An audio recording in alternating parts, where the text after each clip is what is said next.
Doki Exit Music. This was a fan mod that I was suggested to try out because I heard it was actually good. So yeah, I'll give it a shot. Doki Doki Exit Music is a Doki Doki Literature Club fan mod that is not affiliated with Team Salvato, just like a lot of mods. Well, every mod, I think. It was created by Oliver Norton, Jacob Smallman, and Malukai Maker. It is designed to be played only after the official game is completed and contains spoilers for the official game. Game files for Doki Doki Literature Club are required to play this mod and can be downloaded. Oh, wow. Oh, wait, no, I already have the files, so it's fine. Playing Doki Doki Exit Music, you agree that you have completed Doki Doki Literature Club except any spoilers contained within. Yes.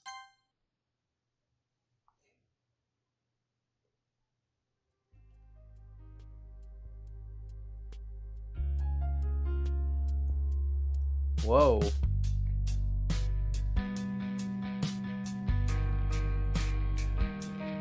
Whoa. Okay, I was not expecting custom music.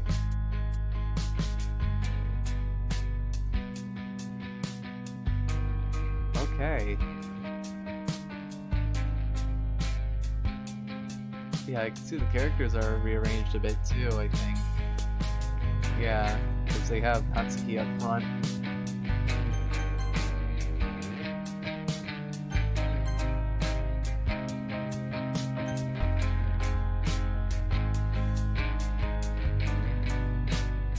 Wow. Oh. Okay.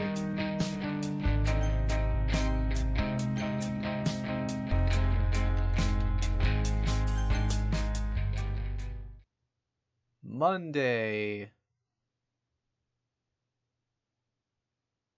It's the day of the festival.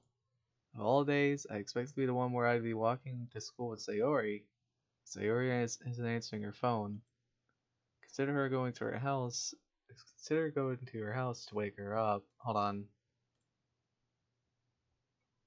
Actually, there's something I want to get real quick.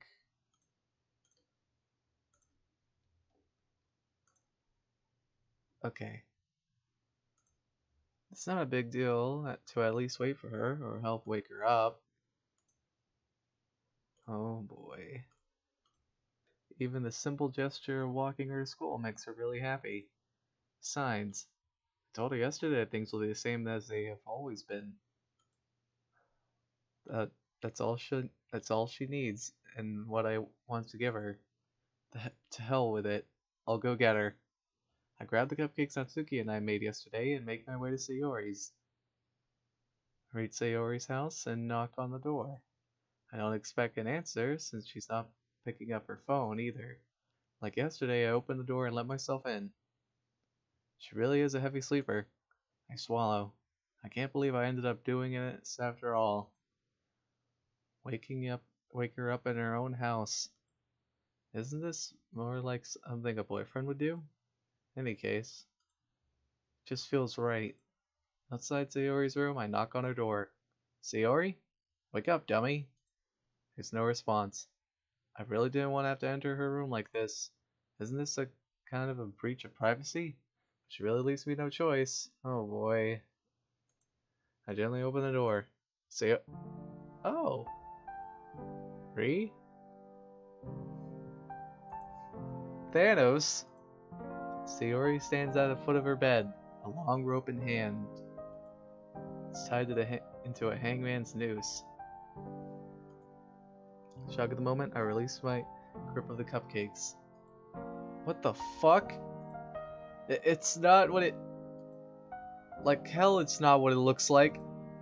I'm so sorry, Thanos. Can't believe this. Sayori wouldn't do something like this. Jesus, Sayori... I should have known it was this bad. Sayori drops the noose to the floor. Sayori, why haven't you talked to anybody about this? I don't want to waste people's time. You're not wasting anybody's time. We all just want you to be happy, like you've made us. You really deserve to be happy. I know you don't think that now, but... Well, It's the truth. And I'm determined to help you every step of the way. But to start, you need to talk about this. I can't. There is a sharp pause. All is silent, aside from Sayori sobbing. I was about to do it, Thanos. I'd have never seen you again. Sayori, could you imagine if I found you like that? I... Sayori, listen, doesn't matter what you're going through. You'll always have a reason to stay with us. Even if there's only one thing worth living for to you, and you need to hold on to that. And I know there is. You told me yourself yesterday, Thanos. She released her grip on me and backs away. We know it'll be tough, but I'll be there for you. We all will, no matter what. Thanos, don't. Now listen to me. You need to talk to somebody professional about this. I'm not taking no for an answer, Sayori. I don't think I'm ready. We can go another time. Not a chance. You seriously need professional help as soon as possible. We're leaving now. I don't know if I can. Sayori, do it. For me, if not for yourself. She sniffles, wiping her face with her sleeve. Okay. Come on, let's go. To the doctor's. We'll take the bus. Thanos. Festival. Screw the festival. You're more important to me than that. Well, I need to get changed first. Oh, of course. I know how to take a step outside the door and reaching down to pick up the rope first, taking it with me just in case. Gently nods, shutting the door in my face. I'm a little anxious leaving her alone right after something like this. Regardless, she needs her privacy. I kneel down, beginning to clean up the cupcake massacre, littering the floor with a towel. Natsuki is going to kill me. I return downstairs and untie the noose, dropping the loose rope in the trash. I linger downstairs for a minute or two before heading back upstairs. She's probably ready by now. I knock on Sayori's door and she answers. Ready? Sayori nods once and her eyes glued to the floor. This is what's best for me, right? She stares at me, expectant of an answer. Feel uneasy, but answer anyway. I know it is. Come on now, let's get going.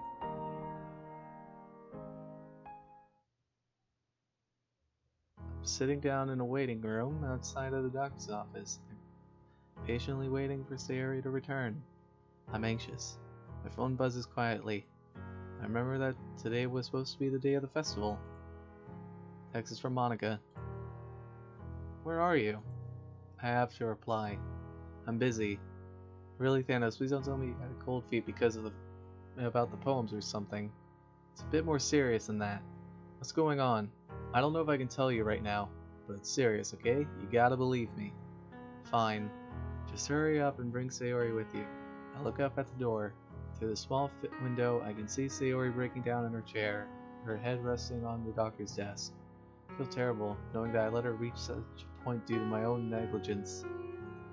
Behind me, the door leads from the entrance to my waiting room swings open and a couple of nurses walk by. The phone buzzes in my hand again and I turn my attention back to it. It's just me and Yuri here, damn it. Why? Where's Natsuki? I don't know, please get here quick and bring Sayori, okay? It's a personal issue, I can't promise anything, but I'll try to get to the festival before it's over, okay? Okay. A couple of minutes of idle waiting pass before I get another message from her. Forget it, everyone's here already and they're waiting. We have to cancel. I return to the phone to my pocket, running my hands to my hair. Why now? I feel terrible for Sayori. The fact that she's in such pain right now and how oblivious I was to all of it. But on the other hand, I also feel like I've put Monica and Yuri on the spot in front of all of our classmates. Monica and Yuri. That reminds me of something that Monica told me. Where is Natsuki? Suddenly, the door to the waiting room opens again and another nurse walks by. However, she's accompanied by somebody familiar. What the hell? Natsuki, are you okay? Wait, was it because of her dad? Okay. She quickly turns and runs back the way she came, exiting the hospital in tears. Jump out of my seat to speak to her, but I noticed the nurse staring at me suspiciously. Taking seat once more, anxious about how Natsuki's well-being as well as Sayori's. Excuse me. What happened to her? She explains how Natsuki wandered to the hospital, bloody and bruised, looking for help. Poor Natsuki. She then cautiously asked if I had anything to do with Natsuki's injuries. Christ, no! I don't even know what's going on. I had to bring my friend here. She tried to... I stopped myself. I don't see her want to talk about her struggles so openly. Not now, anyway. Well, listen, it's serious, okay? I bite my lip and the nurse continues on her way. Yeah, I know. I was just saying. I don't want spoilers, so... My phone buzzes again. Are you sure you don't know where Sayori and Natsuki are? I already told you. I don't know. I can't tell her about Natsuki either. Chances are it's her own personal issue and she'd deal with it in her own way. Still, maybe I should text her. Doesn't matter anyway. We had to cancel our performance. People are complaining about the cupcakes not being here. Harry's gone for some fresh air. Jesus, I'm sorry, okay? My hands are tied here. I can't do anything to help right now. Okay, whatever. Thanks a lot, Thanos. Fuck you, Monica. I sigh. Now that I've pissed Monica off because I couldn't bring myself to tell her what happened, I decided to text Natsuki quickly about what I just saw. A couple of minutes passed with no response. The message doesn't even mark as read. As read. The office door swings open and Sayori emerges. Thanos, are you okay? Not really. I'm just stressed out. How are you? I don't really want to talk about it. Are you sure? Because I'm here for you. I can't just... Thanos, please. Can't we just drop this? I just don't want to make a big deal out of it, especially in front of the other club members. Stand up. Sayori, I don't think you understand how big of a deal this really is. You'd nearly kill yourself. I think you should go home and rest for a couple of days, okay? Guess I'll have to. Right? Sayori lets out a small bout of almost nervous laughter. It's a good idea, at least you know that. But what about the festival? I hesitate. I don't want Sayori to feel like it's her fault that the performance is cancelled, so I decided to start with Natsuki's absence. Well, Natsuki didn't actually show up either. Monica had to cancel the performance, unfortunately. You didn't tell her, did you? I didn't. Unless you want to talk to her about it yourself, she won't know. Okay? Sayori nods. I think I'll tell her, so she knows why her plans for the festival were ruined. I can tell what she's going to say. It wasn't your fault, Sayori. None of this is. Sayori grabs my hand tightly, crushing it like a vice-like grip. You could talk to her if you really want to. Hell, she'd probably be able to give better advice than me. Maybe. Did you tell my parents? I sigh. I did. Yeah.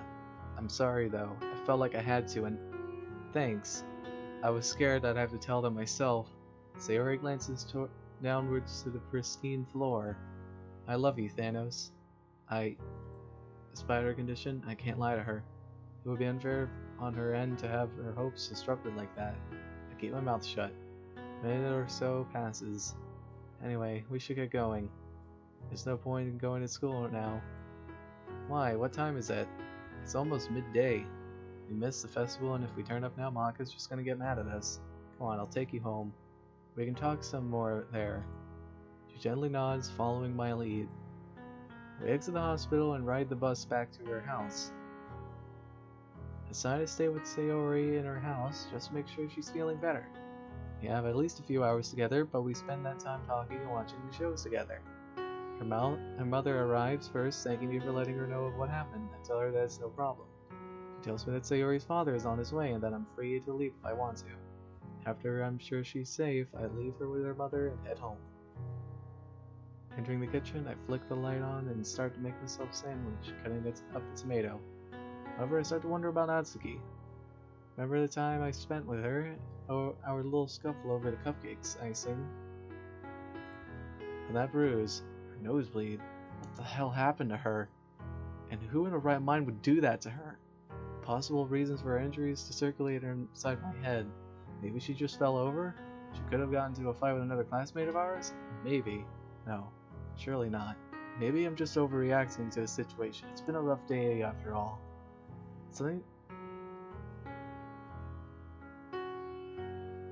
Something you told me while we were reading manga together sticks in my head. Monica's probably gonna be like that, cause considering she was the one who tried to make Sayori do it. She's like, oh hey, you're a lot here. I don't even know what my dad would do if he found this. Shiver at the thought. It's the only real reason that I can come up with was Natsuki's terrible injuries. Yeah, that's really what I can think of too.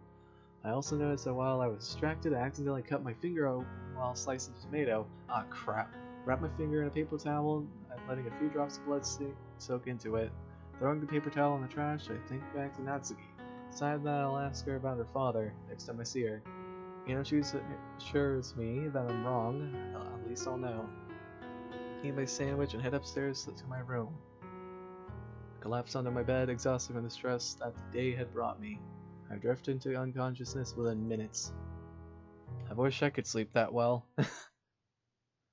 Wow, Wednesday already? We skipped Tuesday. Oh, hi Thanos. I'm back at the literature club. Craning my neck, I look around the club room. It's empty. Yuri and I are the only people here. Leave the classroom door open and expecting the other members to arrive shortly. Hey Yuri. I sit down at my desk next to her, unpacking my stationery kit as she did with her own. Listen, I know that Monica canceled the club yesterday, so I didn't get a chance to talk to you. So I just wanted to say that I'm sorry that she had to let our little presentations go. But don't worry about it, Thanos. Monica told me that it wasn't your fault you couldn't come. She said it was something serious.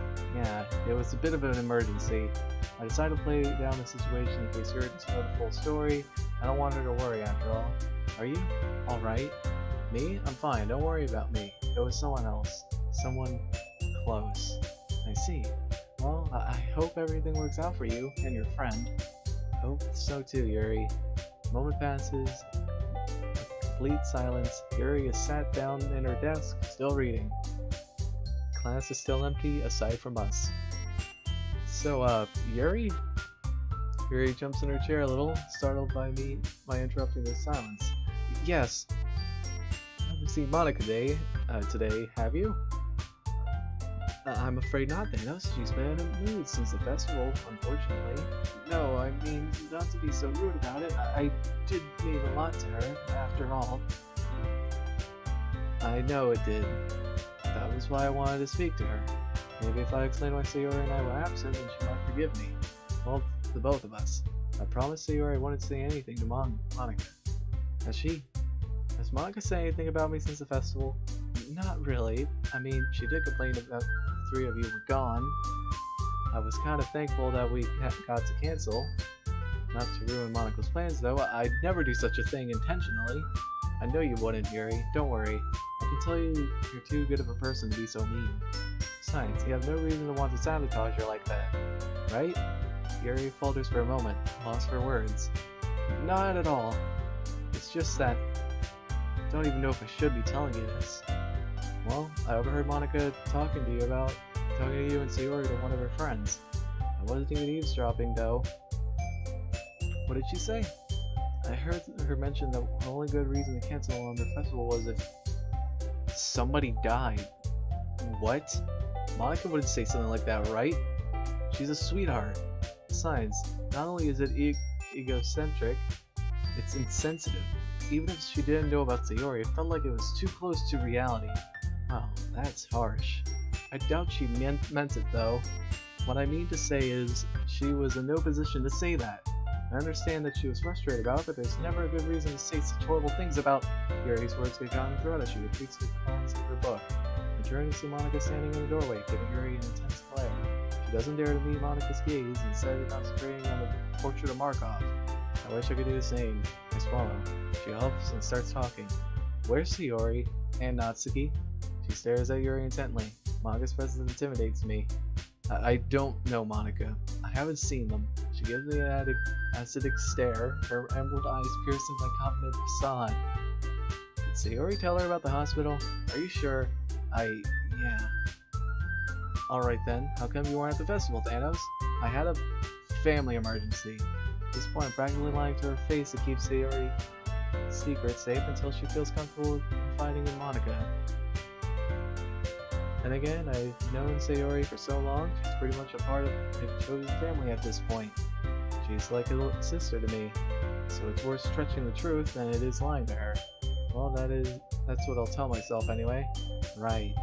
Monica is not having any of this. Even if she doesn't know what's actually going on, she must know I'm lying to her. For Sayori's sake, I have to keep face for her. I can't betray her trust. If she finds out I told someone that private information, Monica's demeanor suddenly changes, and she looks at the two of us with a wry smile on her face. Okay, you two. Since we're the only ones here, I've decided we're going to have to cancel today's meeting. Hopefully there won't be any more emergencies and absences tomorrow. Emphasis on those words worried me due to how aggressively she spoke them. That's all. You can leave now. Yuri looks up her book guiltily and packs up and silently drops the board to a mark-off and her stationery kit in her bag. She scurries out of the classroom without a word. Monica turns her attention to me, expecting me to back up. I'm out to pick up my bag, exiting into the hallway without another word. Walking through the school's dormant halls, I reach the door to the courtyard but stop, placing my head to my palm. I forgot my own stationery. I'm an idiot. Turn to the club room hastily to find my leather pencil case opened. When I swipe into my bag, I realize my pen is missing. A quick glance and I conclude that I must have lost it earlier. Returning to the courtyard, I notice Yuri. She's touching herself. She's moving hurriedly, clutching her bag tightly against her chest and wiping her face with her sleeve. Yuri? She doesn't notice me at first, so I jog out to catch her. Yuri, what's wrong? Oh, hi, it's nothing. Really? Yeah, I'm alright, really. I don't believe her. My eyes meet Yuri's for a brief moment before she looks away. I could tell something terrible happened in a few minutes we were separated, but what could have brought her to this state? I take a hold of her shoulder and try to pull her down so she can face me. She jumps but complies as she comes to a halt at the school's entrance. Yuri, what's on your mind? You can tell me. I am your friend after all. It's not much, it was something Monica said.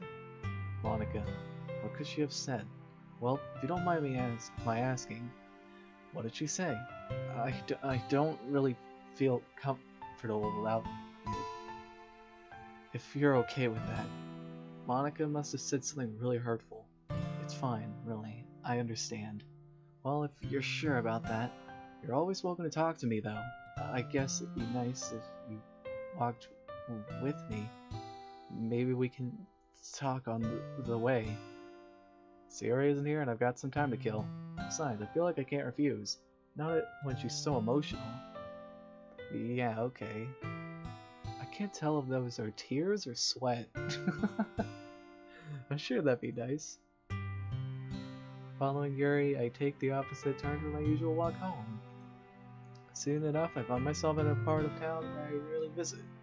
The walk between us is mostly silent. Yuri occasionally sniffles, wiping her face. Yeah, she's crying. What the hell did Monica say to her? I decided to make some light conversation about writing might be nice. She does take comfort in talking about subjects she's passionate about after all. So, Thanos, how do you like writing poems? She must have read my mind. Well, I usually like to listen to music while I write. Even if it's just quiet, playing softly in the background, you know what I mean? But really, most of the time I just feel like I can only write in silence. Leaves one with my mind and lets me express my inner thoughts. Though sometimes I do like listening to a soft piano track, just like this one. Don't the lyrics alter the way you write? Alter the way you write? Well, yeah, but I guess that's what I'm looking for, most of the time anyway. I feel like I move the music to affect the way I write, really. Hold on.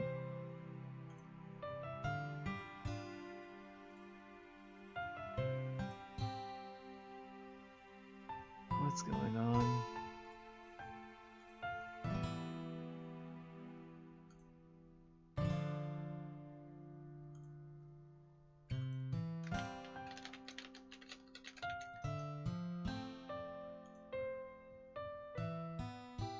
Maybe exit music. Ah.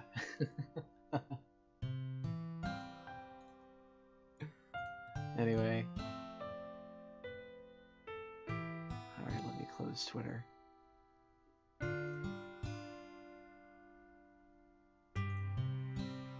Okay, back into the game. I like I like for the mood of the music to affect the way I write, really. Unless it's something I'm especially passionate about, then I can just write in just about any condition. That actually sounds like an effective technique. I'll be sure to try it out. At this point, Yuri seems to have perked up, her eyes dried. I decide to continue the conversation, as I still don't know how much longer I'll take to reach her house. I notice Yuri likes to hum a little tune to herself while she writes. Wonder what Natsuki does. Natsuki. I've been trying to contact her since I saw her in the hospital, but she hasn't responded to my messages. She hasn't showed up for school at all this week either. God, what could have happened? Was it really her father? I don't want to believe it, but the pieces fit together. Her absence, her inability to contact anybody. What has she said about him? But most of all, the bruises. I bite my lip as I feel my breathing growing heavy, my blood reaching a boiling point. If I find he laid a finger on her, So I'll be honest, I don't disrespect her or anything. Yuri's words derail my train of thought. Natsuki's poems are just a little too simple for my liking. I suppose they lack a certain edge. I spaced out, again. Yeah, speaking of Natsuki, however, I think we passed her house then. What? Wait, which one? Yuri looks at me, a little surprised by my urgency. Regardless, she points out the house to me. It's that house, if I recall correctly. Right, thanks for that. Why do you need to know? I don't really want to worry Yuri about Natsuki. Well, I guess I just wanted to. Right. The rest of the journey was made in silence. I worry that Yuri got the wrong impression, but there's not much I can do. Eventually, we arrive, signaling her wave goodbye. You know, Thanos, you're quite different when no one's around. Oh God, when it's just the two of us. I don't like that smile, not since Act 2. Yuri falls silent for a moment, lost in thought. Listen, I'd love to stay and talk. I really would, but it's fine, I get it. You have places to be. Her head darts towards the direction of Natsuki's house for a moment. It's fine, I've got some writing to do anyway. She turns and starts to walk to the door. No, please, don't get the wrong idea, Yuri. I'm not really... It's fine, Dennis, I can take a hint. I'll talk to you tomorrow. Oh God, she's crying now. Before I can finish my explanation, she went right into her house. I feel terrible knowing that Yuri probably blames herself for my rejection. I quickly leave regardless. As I turn to the corner and approach Natsuki's house, my attention is directed upwards.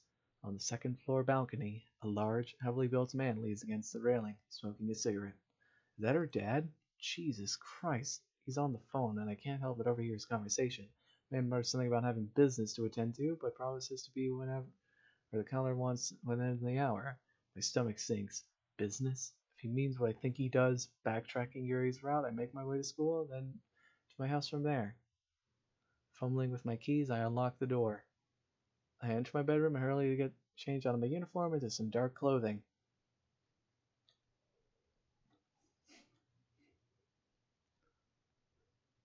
A short jog brings me back to her house, and I take a seat within a bus stop and reach the opposite her.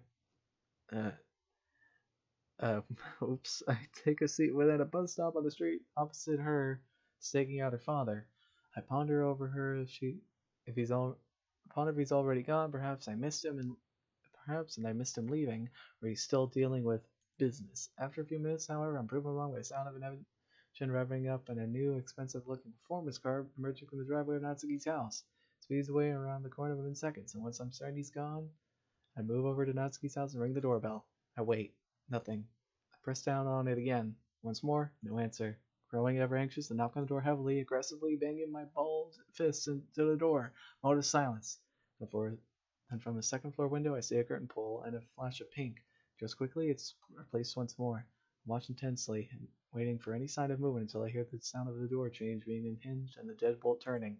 My heart is ready to jump out of my chest. I don't know what it'll be greeted by, but I await nervously. Thanos, what the hell are you doing here? It's Natsuki. Thank God. Natsuki, are you alright? What happened to your bruises? What bruises, Thanos? I don't know what you're talking about. She's playing dumb, even though I saw her. What could have happened to her for her to be so devoted to keeping it a secret? Before I can reply, she grabs me by my collar of my shirt and yanks me into her foyer. Hey, how did you know where I live? Now is not the time for that. Has she been drinking? She's 18 and she's underage. Better question is, where have you been? I haven't been feeling good for the past few days. No need to be so mean about it. She expected to leave that after what I saw. Natsuki, I know something's wrong. I saw you at the hospital, remember? That? She giggles. That was nothing. Don't worry about that. Okay? There's so much worse to be worried about. What do you mean? Could come with me. I could do with another glass anyway. She grips my arm loosely and tries to move me along with her to her house. As she moves, she begins erratically wobbling, as though she's having trouble walking. She holds tighter onto my arm for support. She stumbles and nearly trips. I catch her and wrap my arm around her chest and pull her upright. Thanks. That's not like her. Normally, if I grabbed her for whatever reason, she'd freak out and call me gross or something of that sort. But here, she didn't even flinch or say anything about it. Something feels off. I release my grip of her reluctantly, and she's still staggering her way along. I assist her now up the stairs, making sure she doesn't fall and knock us both onto the steps. We make it up to the stairs, and Natsuki guides me to her room. Her room is a mess. You know, it doesn't look as girly as I thought her room would be. Well, cutesy, I guess. Her floor is littered with a small, ripped-up piece of paper. Picking one up, I recognize one of the protagonists of Parfait Girls. The cover is a heavy laminated cardstock, and it's ripped in two. There's no way Natsuki was able to tear that in half herself. It must have been her dad. He must have found out. Not only that, but she had no reason to either. But I could think of someone who does. There's a large bottle of red wine opened, lying on the side of her bed. I don't see it on her side of the bed at all. Only a small drip escapes staining her bedsheet on crimson. There can't be much left of it. I knew she's been drinking. I could tell from the moments she opened the door. Natsuki, you haven't drunk all of that yourself, right? She looks flustered. Of course I have, you dummy. It's a bit much, isn't it? That doesn't matter. I haven't even finished anyway. She retrieves the bottle from the bed. I reach the hand out to take it from her. Natsuki, it's mine. She holds the bottle out just out of reach and tries to push me away. She's too weak, however, and I simply move her arm aside. Come on, that's enough. Thanos, please. I need this. Just think about the way she said that sends a pang of dread through my body. Before I can reach my arm out to stop her a second time, the remainder of the bottle of contents are gone. I look at her bedside drawer and I see Natsuki's phone. It is overturned so I can see her case. The case is glittery and pink. This drink is nice, Thanos. Natsuki, talk to me. I know something's going on with your dad. Please, I just want to help. But I can't if you won't tell me what's going on. This is all the help I need. She collapses onto her bed and giggles. I haven't felt this happy in so long. I grow only more uneasy hearing that. This is the length she has to go in order to escape her demon. Just how bad is the demon she's trying to escape from? As Natsuki begins to snore, her grip on the wine bottle falters and it rolls off the bed onto her floor. To my surprise, it doesn't shatter. Instead, it rolls under her bed. Shaking my head, I bend down and pick up the bottle that rolled under her bed. Reaching my hand underneath the bed, I can feel the wine bottle. Something else. What the? Pulled both from beneath the bed, placing the wine bottle on the sideboard, or beside the drawer, next to Natsuki's phone. I take a look at what I recovered. It's a white container made of plastic. Wait, this isn't right. This is a bottle of pills. Looking at the description, I inhale sharply as I realize these are ibuprofen tablets. I turn to look at Natsuki, fall asleep as I worried. Oh my fucking god. I just really checked the label on the back of the date of prescription. Two days ago. She's trying to overdose. An icy sweat runs down my forehead as I begin to panic, running my hands through my hair. Oh, this music. She stops snoring. Oh, hold on. I violently shake Natsuki's seemingly lifeless body. Please, Natsuki, please wake up. I grab her hand. It's calamity and more cooler than it should be. I put my ear next to her mouth to check to see if she's breathing. I think like she is, but it's faint. I take her by the shoulders and put her in a sitting position. I crouch next to her, supporting her. Natsuki! I contemplate calling an ambulance, but I'm worried that it'll draw too much attention to her house. Hell with it. I don't care what happens, so as long as she lives. I reach into my pocket and fuck! My phone isn't there! I reach up to her bedside table, grabbing Natsuki's phone tightly. I ring it to my face and press the power button. The screen lights up from behind the shattered display. I try to make an emergency call, but the screen is unresponsive to my touch. Dropping the phone, I pull Natsuki in close to me, hoping, praying that she wakes up. I'm in a sob, terrified for her life. Natsuki begins to cough erratically, and I simultaneously panicked and relieved. She opens her eyes and unsteadily rises to her feet, with my assistance. Natsuki, please, tell me you're okay! She falls silent. Oh shoot. Jesus! My nose is assaulted by the mixed scent of bile and wine as it splashes on the floor in front of me. I realize that she got on some on my arm. It stings? Well, at least I would have gotten a deadly mixture out of her body. Still, she's in trouble.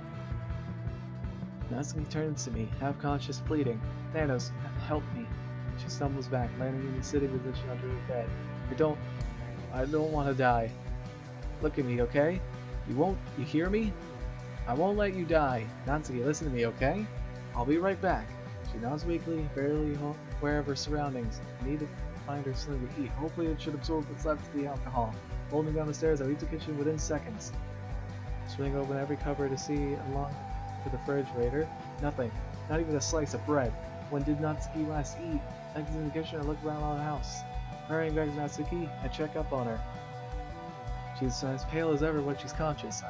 At least. Why can't you just take her with you and leave? She weakly raises her head to look at me. Hey, Natsuki, I need you to pay attention to me, okay?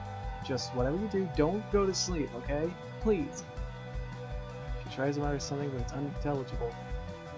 I have no choice but to leave her again. I search everywhere in the house, besides their father's bedroom. As I approach the door, I notice that it's locked. I ram the door multiple times before the frame gives away. Whoa!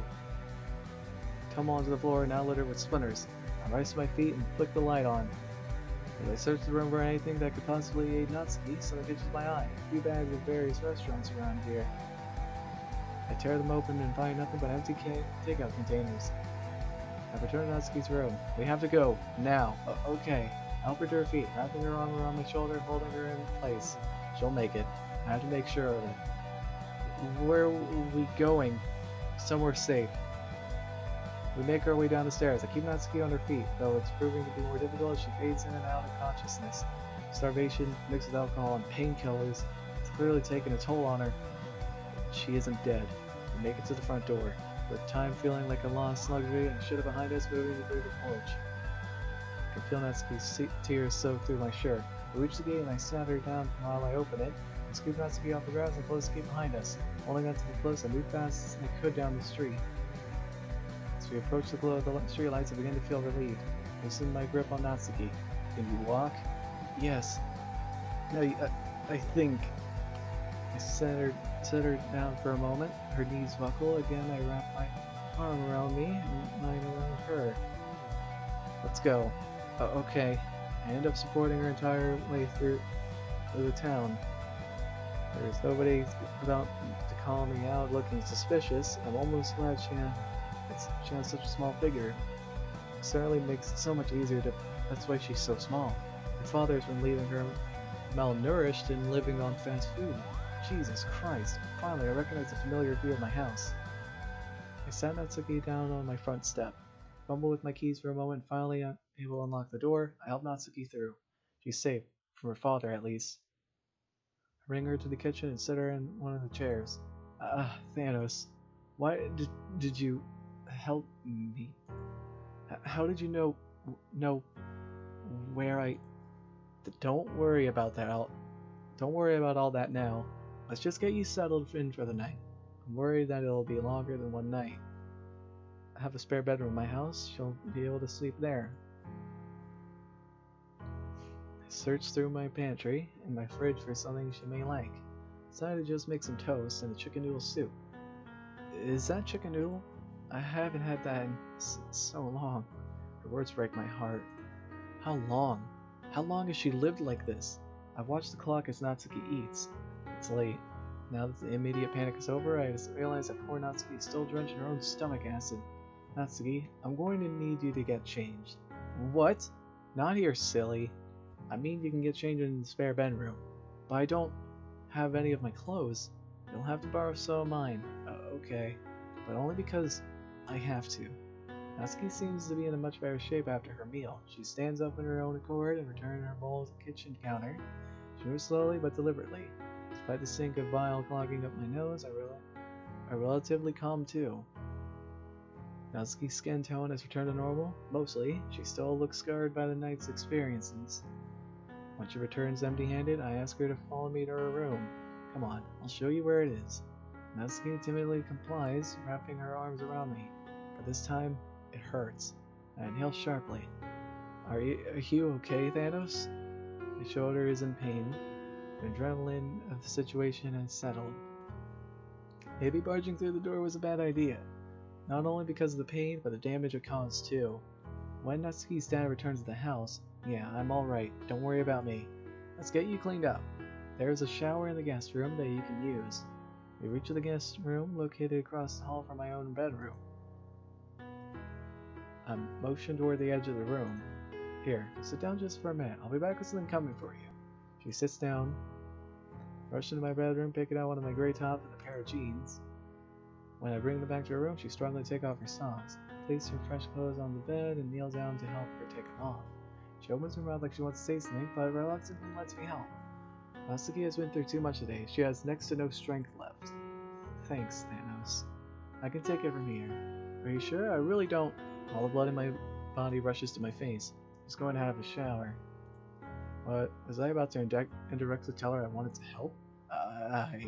Never mind, it's fine. You take your time.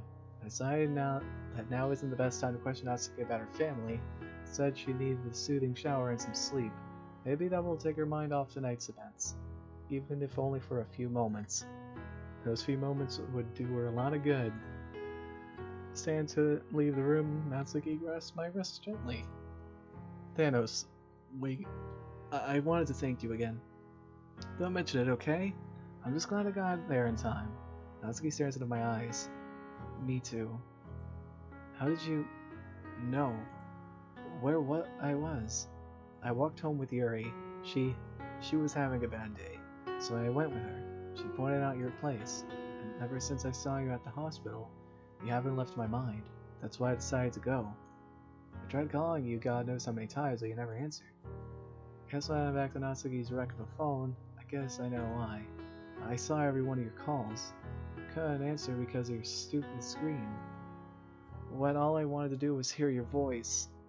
I couldn't. I just wanted to go back to the club and sit with you under the window to read more together. Because when we do, it's the only time I really feel safe. Aw, Natsuki. Well, not anymore, of course. Her parfait girl mango was torn apart. She looks down at the ground, dejectedly. I leave Natsuki to the shower. After getting changed myself, I sit on the edge of my bed, ripping the volume of parfait girls I bought for myself on the weekend.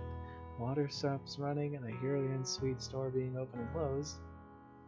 I wait for a few moments before knocking on her door. Natsuki, I have something else for you.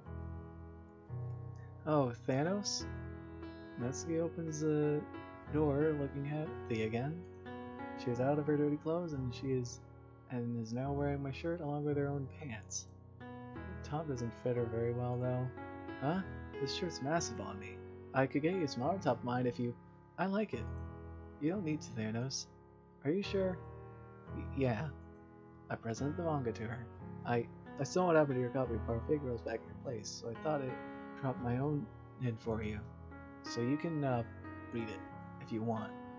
Natsuki gives me a weak but sincere smile. She reaches out to grab the manga. I'd love to, Thanos. Instead of pulling the manga from my hands as I expected, she grabs my wrist and tries to sit me down next to the bed onto the bed next to her. But if we read it together, it's the least I could do to make her happy. She needs it. So I do. In a way. First time I'm gonna deal with Sayori attempting suicide. Now Natsuki? God, how terrible must her home life have been for her to want to escape it like that? Well, I can take a guess, considering the complete lack of food in their house, and her face when we saw her in the hospital. Christ. Hey, Thanos? What? You just kind of stood there for a second, spacing out. God, you're worse than not Sayori sometimes, you know? But hey, I'm sorry, okay? It's fine. I was only teasing, dummy. I know that I shouldn't blame her. She doesn't know about Sayori's condition. And as far as I know, she hadn't seen her in the hospital. Regardless, that hurt me more than it should have. I moved the duvet to the side and sit down next to Natsuki. Fuck. She pulls the covers over the two of us, so we're sitting up with the drapes over our laps. I decided to just start the volume over again. Thanos, you're so warm. Screenshotting that. That's funny. Hang on. I need to share that too. I don't know why that's really funny to me.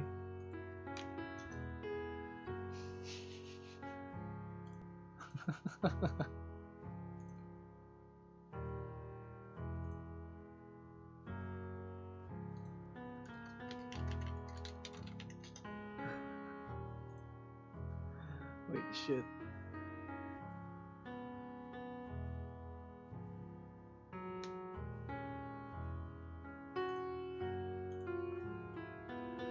Okay, any FBI? Natsuki inches closer to me. Don't worry, she's 18. We're now shoulder to shoulder. Natsuki, can you see it okay? Not really. I inch myself into a lying position. Natsuki joins me. Aww.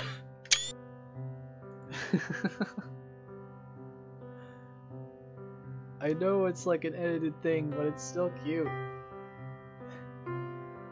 It's so edited that she doesn't even have any outlines on her shoulders. Much better. My left arm is awkwardly dormant between us. I slide under a pillow around her. There we go. I continue to read.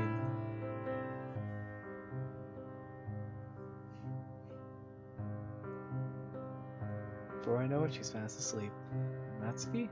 I lay there motionless. I dreamed of this moment ever since I really got to know Natsuki.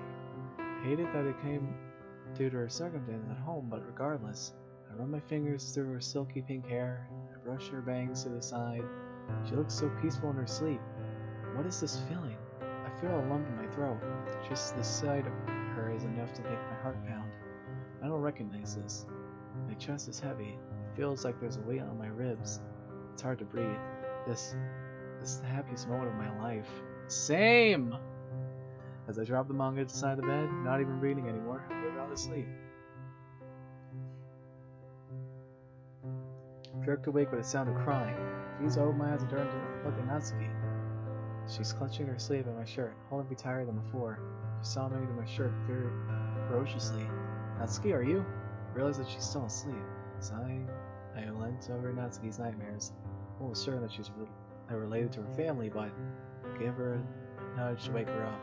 She seemingly begins to stir. I try to calm her. Natsuki, it's just a dream. You're okay. You're safe. Oh, and I see the tears now. Natsuki opens her eyes. Thanos, that was more than a dream. I watched my dad kill you. I watched him torture you for saving me. He kept telling me that this was my punishment for leaving. Thanos, you shouldn't have helped me. This was wrong. This is wrong. Thanos, why Thanos? Why did you have to get involved? I can't let you do this. Natsuki jerks away from me. Natsuki, do you want to know the real reason why I showed up at your house? I missed you. I missed reading with you. I missed reading your poems. And after the hospital, I knew something happened. I had to make sure you were okay. I was worried sick for days. I felt I had to. I'd do anything to ensure your safety. I'd gladly be tortured if it meant you would be happy. Anything, Natsuki. Do you understand me? I'll do everything in my power to keep you safe. My words right now are proving I mean it. Maybe this will. Our ice may be and walk to my room. Flick the light on and rifle through my bag. Ah, there it is. Oh, I made a poem for her. You. I don't know what's happened or where you've been. All I can think about is the bruises on your skin, the blood on your nose dripped onto your clothes, the sight that broke my mind. For that moment I was frozen in time. I saw you, broken, abused. I knew from there on I would save you. Day turned to night, you on my mind. I've been sick with worry. If I'm going to do something, I need to hurry. Text after text, call after call, the girl I cared about the most is the one I couldn't save after all. Aww. We're to bed, Natsuki turns to face me. I hand her my poem. Natsuki reads, wiping her eyes as she does so. Thanos, Natsuki leaves for her bed and embraces me tightly. I return the gesture, wrapping my arms around her. We stay together for a while, her tears soaking my shirt once again. That is a good poem. It's so cute. And it makes sense too, because it was pretty simple, just like her writing. After a few moments, Natsuki eases her grip. I do as well, resting my hands on her waist, her hanging from my neck. Natsuki lifts herself onto her tiptoes and pecks me on the cheek. I want to go back to sleep, but I want you to stay with me. Not wordlessly, and Natsuki gently escorts me to the bed. Laying my head on the pillow, she keeps her arms wrapped around me. We drift to the void of unconsciousness together. Aww. That was very sweet and sad. But sweet. It was bittersweet. Too early stirring, I can tell from the snoring figure next to me that Natsuki is still asleep. I could totally see her snoring, that would be amazing. I rub my eyes, struggling to open them. Okay, that's cute. Reaching out to my bedside cabinet, I swipe my phone and check the time. Midday. There's no point in going to school today, we've already missed half of the day. Besides, I don't think Natsuki would be up for it after last night's... Well, I sit up and decide to head downstairs and make breakfast for the two of us. She'll appreciate the effort. I tried to be as quiet as possible in an attempt to not wake her up while I slip from under the duvet. Head to the kitchen and decide to make something quick and easy so I can bring it to her. Searching through my fridge, I find some bacon. Awesome. I start mixing together some pancake batter. Awesome. After a short search for the ingredients, and as I'm cooking, I hear a light knock on the door.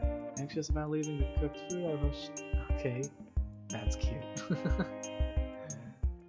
Okay, this is epic. Anxious about leaving the cooking food, I rush to answer. It's Sayori. Hey, Sayori, what are you doing here? I thought you'd be back at school. I step outside and open the door behind me. I don't want her to know Natsuki is here. I was planning on it, but I just couldn't get out of bed this morning. Are you cooking? It smells really sweet. Sayori peers through my window to see what I'm up to in the kitchen. Natsuki! Taking a look at myself, I see Natsuki tending to the breakfast. Crap. You see what's going on, Thanos? You do? Yeah, I do. You two are making cupcakes again. I can feel the sweat on my forehead begin to bead. So done for. Yeah, it's supposed to be a surprise. For the club. Neither of us were expecting to see you, though. I give Sayori a weak smile and attempt to reassure her. Don't worry, Thanos. Your secret will be safe with me. Well, since you're busy, I'll leave you two lovers be. Okay, Sayori, see you. She's about to leave, I stopped her momentarily. I was just wondering, are you going to the club? Dong. I guess, since I'm actually up, I might as well. Especially if you're bringing the cupcakes. Yeah. Sayori leaves without another word. I return to the kitchen in a cold sweat, worrying about the false promise I gave Sayori. Guess I'll have to convince Natsuki that we should cook a batch. She's nearly finished making our meal. The breakfast. It was supposed to be a surprise. I was going to wake you up and have it all ready for you. And Sayori knocked and I could have burned your house down, dummy. Look. She points to the spatula at the plate of charred pancakes. Guess we're even now, huh? You saved me and I saved your breakfast. Part of me wants to scold her for a more reception of what it even meant, but another doesn't even want to bring up the events of last night with her. Decided I'll make a snide remark at most. Not quite. Maybe one day. Maybe. Natsuki is really something else outside of the club room. Maybe it's because she doesn't have to put on a show for the other club members. They always call her cute, though I can surely see why. I set the table and sit next to Natsuki. Ugh. At first she starts eating almost viciously, but I quickly snaps out of it, remembering I'm in the room. Fuck! How is it? It's delicious. She continues to scoff her breakfast down, albeit at a slightly slower pace. Once we're both finished, I take her plate from her and place it down in the dishwasher for her. So, you want to do anything today? Well, I kinda promised her we'd make a batch of cupcakes for the club later. If you want to, then maybe we can set a few just for later. Natsuki immediately jumps in her chair, grabbing the apron, draped over the handle. Let's do it! Before I can react, she's tearing through the cupboards and drawers looking for everything she needs, only occasionally stopping to ask where I keep certain utensils and ingredients. Ready to help? Of course. Hopefully I'll be more useful than last time. You'd better be. Natsuki playfully punches my shoulder. Gah. Don't tell me that seriously hurt you. The door. Thanos, I am sorry. I completely forgot. It's okay. It's only a bruise. You just caught me by surprise is all. I'm having an extremely hard time trying to play it off. I'm genuinely hurt. I forgot how much power that small frame could deliver. Maybe she wanted to, like, have that kind of strength so she can fight back against her father. Just a theory, though. A game theory. Nah. I'm better than that. What do you want me to do first? Well, I guess you could start preheating the oven to 350. I'll deal with the dry ingredients. What the hell are those emotes? I do my small part and watch Natsuki get started. She's so precise with her movements. It's almost hypnotic. Natsuki catches me staring at her, completely spaced out. Buffsuki, yep. Dummy. What?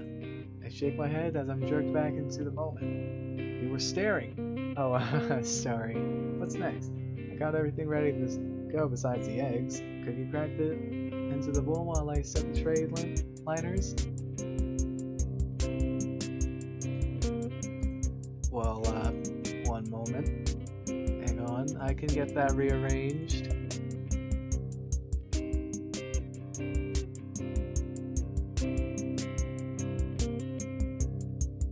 Let me just look through my folder. I should have something. I don't remember the name of it though. Might have to look through again. Nope, there it is.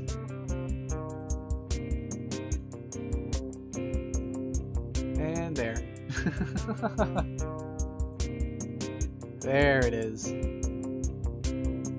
Menacing. Can you grab them into the bowl for you while I try to set the tray liners? I grab an egg in each hand and crack both simultaneously. Show off? Yes, so? What's the matter with it trying to show off for you? Thanos? I finally got you. What do you mean? You get all embarrassed when I try to be sweet. Natsuki, you're adorable.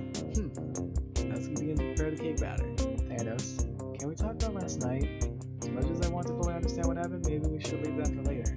Yeah, okay. Natsuki nods in agreement and returns to the batter.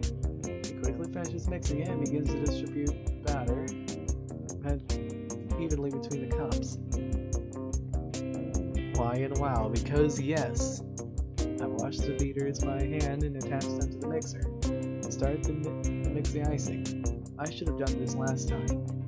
And what? Leave me with mix all that batter by hand? Yeah, and you're stronger than you think. Natsuki has an arrogant look on her face. Don't you forget it. The enticing smell of chocolate cupcakes begin to seep from the oven. It's going to be difficult to not eat any on the way to the club. I drip blue food coloring into the icing. The timer rings and Natsuki opens the oven door. Instantly, my entire house is filled with the mouth-watering scent of Natsuki's baking. Oh my god, these ones even smell even better than the last batch. Natsuki sets them on the rack to cool for a few minutes while I finish the icing. Are you almost done? I have to get going soon. I stop the mixer for a moment and plunge my finger into the coal vaults and sea of sugar. Raise my finger to my mouth. Natsuki grabs my wrist and pulls my arm away from my face. She scoops the icing off my finger in her own and promptly licks it off. Hey! What, you expected me to put your finger in my mouth? That'd be gross. You're only saying that because I did that to you. Of course, that makes you gross. I'm not gross. I can't help but crack a smile as I speak. Oh, it does? Okay, there. The music kind of got louder for some reason. I don't know why it did, but there, I'll raise it a little bit. But yeah, that should be fine now. My bad. I didn't realize. I can't help but crack a smile as I speak. It would be a lie if I said I didn't enjoy her teasing. It makes her so happy when she gets a reaction out of me. thank God, because honestly, this is why I'm glad I have a chat when this kind of thing happens.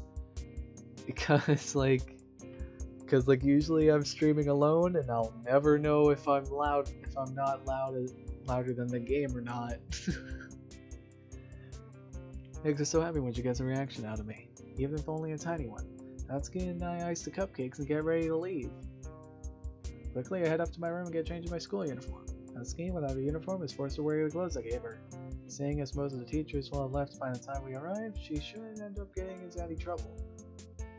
Return to the kitchen for a moment to grab a tinfoil and cover the cupcakes within to protect them. Natsuki notices and heads out the door. I follow. As we're walking down the street, Sayori calls out from her door. Hey! Natsuki grabs my arm and signaling me to stop walking as Sayori catches up. Ooh! I could smell those from my house. I can't wait. You better wait, because I know you're going to eat them by the time we get there. Natsuki, Sayori, and I make our way to school. Sayori is acting quite normal considering what happened just a few days ago. Hang on, I'm gonna... Come to think of it, Natsuki is too. Alright, I'm gonna get the volume back. Hopefully it won't be louder than me, but I'll look at OBS Studio to check to make sure, so yeah. Perhaps they wouldn't like to dwell on the dark times. I don't blame them. I just can't help but be reminded of their traumatic events. Yeah, honestly, those experiences we had weren't okie dokie. Within a few minutes, we arrive at school. Only a few students trickle out from the doors, and it's the end of the school day. Every Doki stream. The three of us make our way to the club room, being careful not to drop the cupcakes. I set the cupcakes down on the desk near the door. Hey, Yuri! Sayori runs up to Yuri and gives her a hug. Ah! Sayori! Sorry, you startled me. Where have you two been? Not feeling well? Yeah, I wasn't feeling so good the past few days. I was really sick. Me too. Well, I'm glad you two are back now and healthy. Yeah, but that's the key. Where's your uniform? Oh, it was dirty and I didn't have time to wash it. We'll get all sorts of trouble with the teachers if they see you out in the uniform. Well, that's why I skipped the rest of the school day. Yuri stares down Natsuki doubtfully. Instead of calling her out, though, she changes the subject. By the way, I have a surprise for you all. Ooh, what is it? It's a surprise for a reason, Sayori. Just wait a moment, I'll show you when Monica arrives. Thanos and I decided that since I was feeling better, we should make some cupcakes. I've already missed the majority of classes this week, so one more day. Especially if it means I get to bake. Natsuki retrieves the box for cupcakes and lifts up the foil, showing off our handiwork. Such a deep shade of blue. They all look delicate. Thanks. Eee! I can't wait, I'm starving. Not me, I'm stuffed. What do you mean? When I went over to Thanos' house to bake, he made me breakfast. Canon. Aw, Thanos, you're so sweet. Again? Oh god. There. I'll just have it around there. That shouldn't be too quiet, but not too loud at the same time. If it is, let me know and I'll lower it a little more. Thanks, Sayori. I'm kind of thirsty, actually. I'll be back in a second. Sayori walks out of the club room, turning toward the fountain down the hall. Mere moments later, Monica walks in the club room from the other door. Hi, Monica. Wow, looks like everyone bothered to show up today. Natsuki bites her tongue. Yuri buries her head into the novel again. I'm left standing alone fidgeting with my hands. Yeah, I guess. About time. She still seems pretty upset about the festival. I hope maybe our cupcakes will be sufficient peace offering. Sayori returns, carton of apple juice in hand. Hey Sayori, what happened on Monday? Were you sick? Yeah, Thanos had to take me to the hospital. Thanos, I thought you said it was a family emergency. It was, kinda. I've known for ages, she's basically like family to me at this point. Besides, I've never seen her like that. Felt like I had to make sure she was going to be okay. But what about you, Natsuki? What's your excuse? I was sick too, and don't call it an excuse like you don't believe us or something. Dummy. No, I do.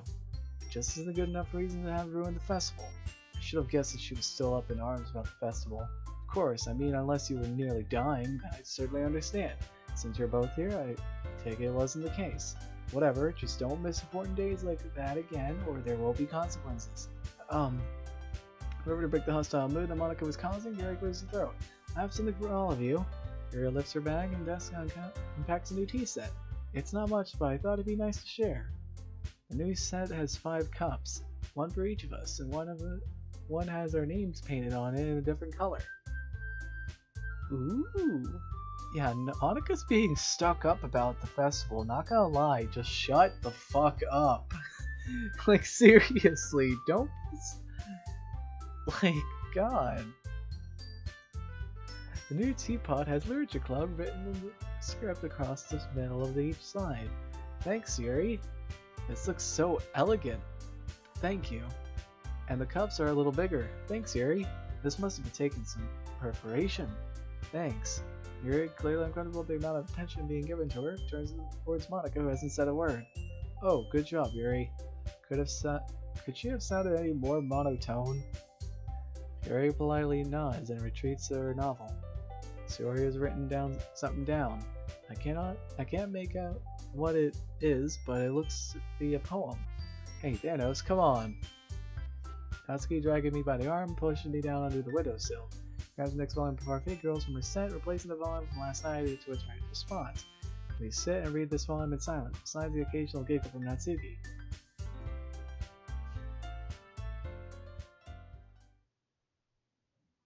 After around 20 minutes, Monica clears her throat to get her attention from across the club room.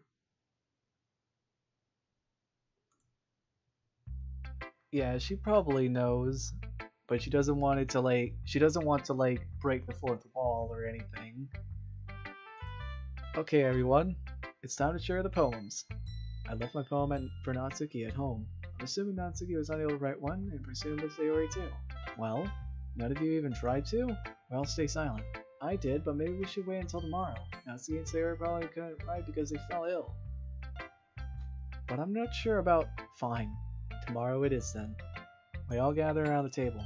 Monica is spacing out. Something else must be bothering her. Either way, still no excuse to be cold toward us. Yeah, that's no way a president should be treating her own members. You know, I've been excited to use the new tea set. I'm going to boil the kettle. I assume you'll all be having a cup of tea? I nod silently. I'll get the cupcakes.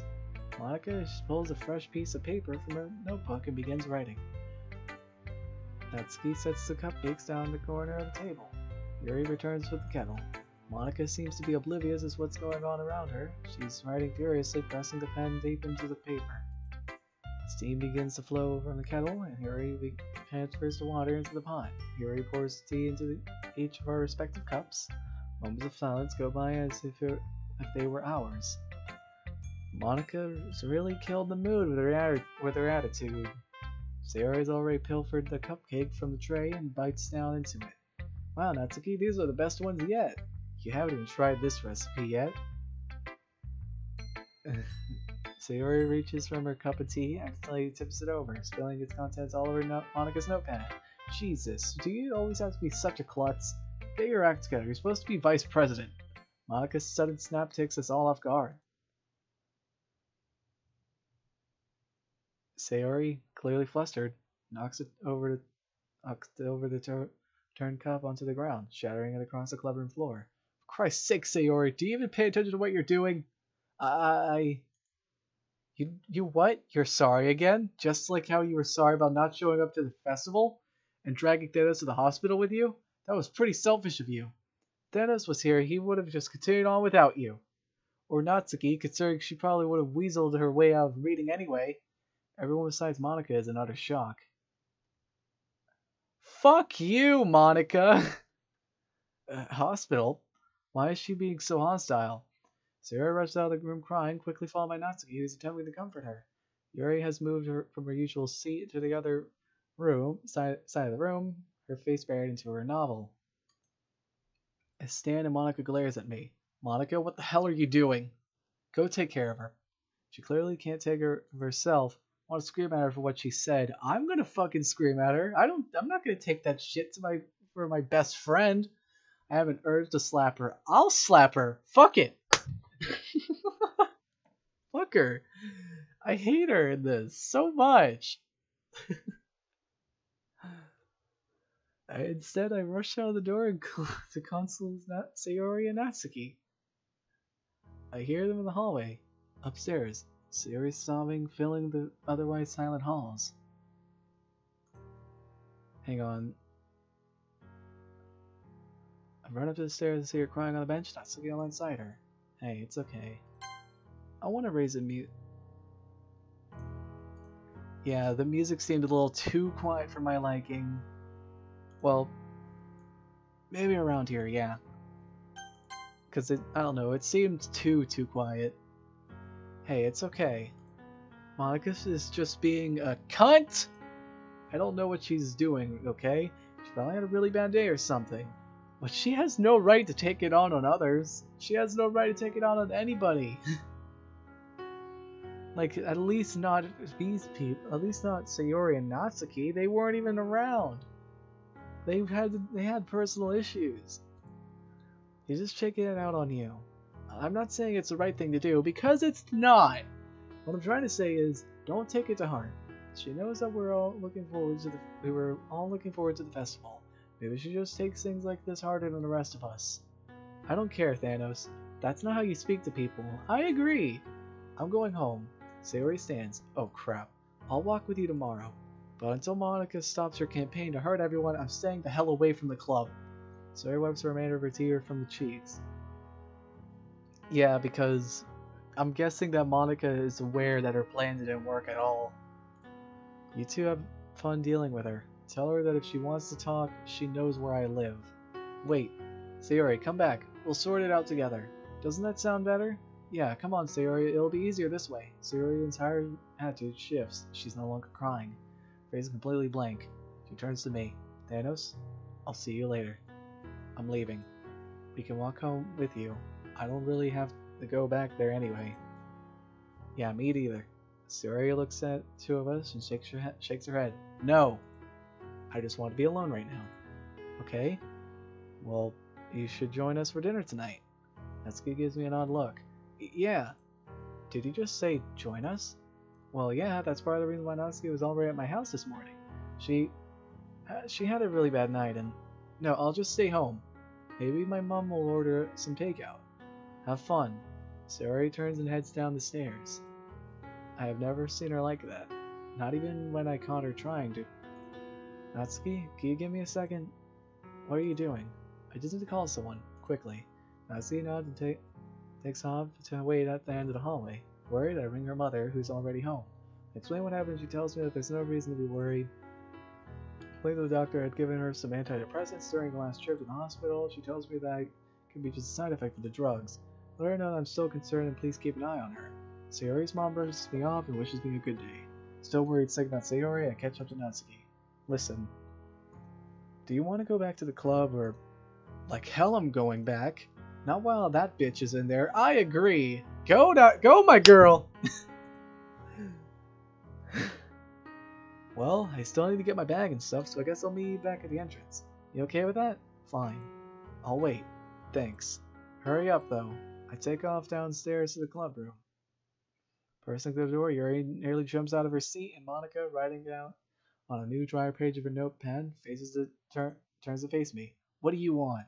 None of your business. Leaning down at my desk, I pick up my backpack and sling. Yeah, fucking Monica. I pick up my backpack and sling it over my shoulders. Moving back toward the exit, Monica tries to get my attention. Thanos, what's wrong with you? I turn and stare at her in utter disbelief. What the fuck is wrong with you, Monica? Ever since we accidentally ruined our festival event, you've been nothing but a pure venom for the club. You were needlessly rude to both Sayori and Natsuki, neither of which were in a mental state capable of handling that right now. I understand it was a big day and it was important to you, but you have no right to lose your shit on us. Now, don't think I didn't hear about what you said to Yuri. I was only partly telling the truth. I knew that Monica had said something to Yuri, but I didn't know what. Hang on. Yeah, that should be fine. I haven't saved in a while. There we go. Oh, is that so, Thanos? Well, You do know what she's been doing, right? Don't you? Yes, I do. Yuri's eyes lock onto me, peering over her book. He's shocked but won't call my bluff. Yeah, she's been trying to sabotage the club. We know. She doesn't want any new members. Not only that, but I caught her rummaging through your stationery yesterday. I only told her that she was being a selfish bitch. Monica turns and points at Yuri. You can't fool me, Yuri. I know exactly what's been going on here. Monica, that's way over the line. How paranoid are you to think? Shut up and listen to me. You're the real reason that the festival was cancelled. You could give a shit about Sayori being sick, of course. Yuri wanted to let it go. So I'll tell you the same thing I told her. This is my club. We do what I say. Do I make myself clear? Crystal clear. There's one thing. Yuri, care to explain? Fuck you, Monica. You crazy bitch. Do you not see that this is... Hey there. Don't cut too deep now, Yuri. Oh god, that's subtle.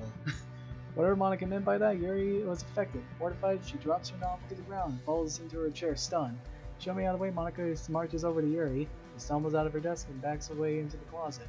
Monica follows her as I watch him from behind all the commotion.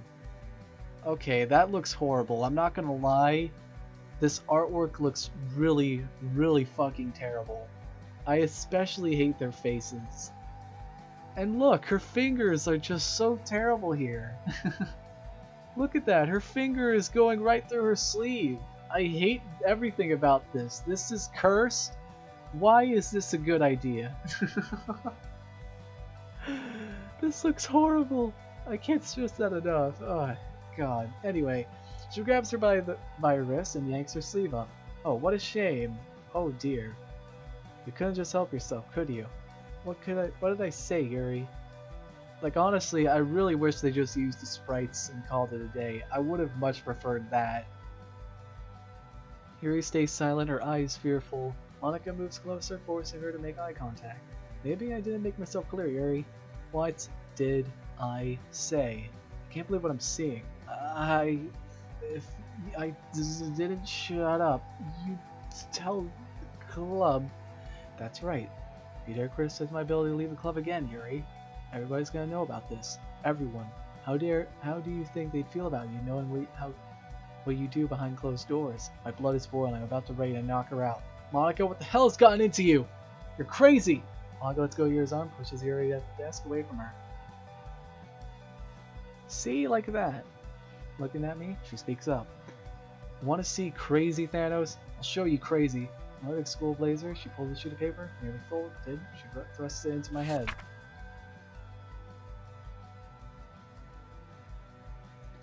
Sayori. That is crazy. What the hell is this? A poem that Sayori sent me on the morning of the festival. She told me everything after it was supposed to be her suicide note. Suicide note? What the hell is wrong with you? Sayori, she'd never... Monica? I shake my head in disbelief. Honestly, I storm out of the classroom. Walks to the vacant hallways down towards the front doors. I can see Natsuki standing out with the glass. You okay, Thanos? You look a little... I'll be okay. It's just Monica who's not okay. Tell me about it. Shows Sayori's poem to Natsuki on the way back to my house. She can't believe what she's looking at either. You know, Thanos, that's serious. You think we should check up on her after what happened earlier? Yeah, definitely. First we head back to my house, then drop off our school bags. We head towards Sayori's house. I knock on Sayori's door. She answers the door, but just stares at us. Hey Sayori, we just wanted to check on you. I'm fine. I don't like that outfit. I really don't like how she's dressed.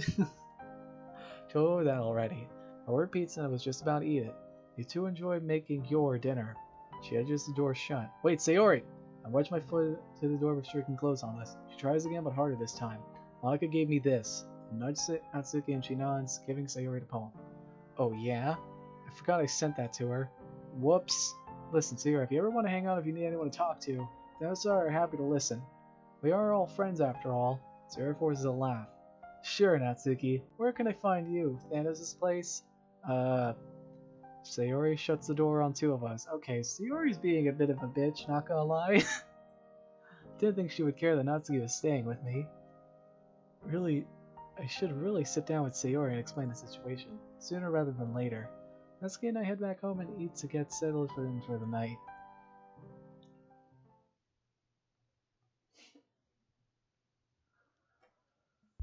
Thanos, yeah? We barely have any food left. How are we supposed to make dinner? I don't know. Well, we'll have to go to the shops, but quickly. It won't be long before they close. I open the closet by the door and grab my jacket. You're coming? Because I don't really know what I'm getting. It's getting pretty cold out there, and I don't have a coat. Is it at your place?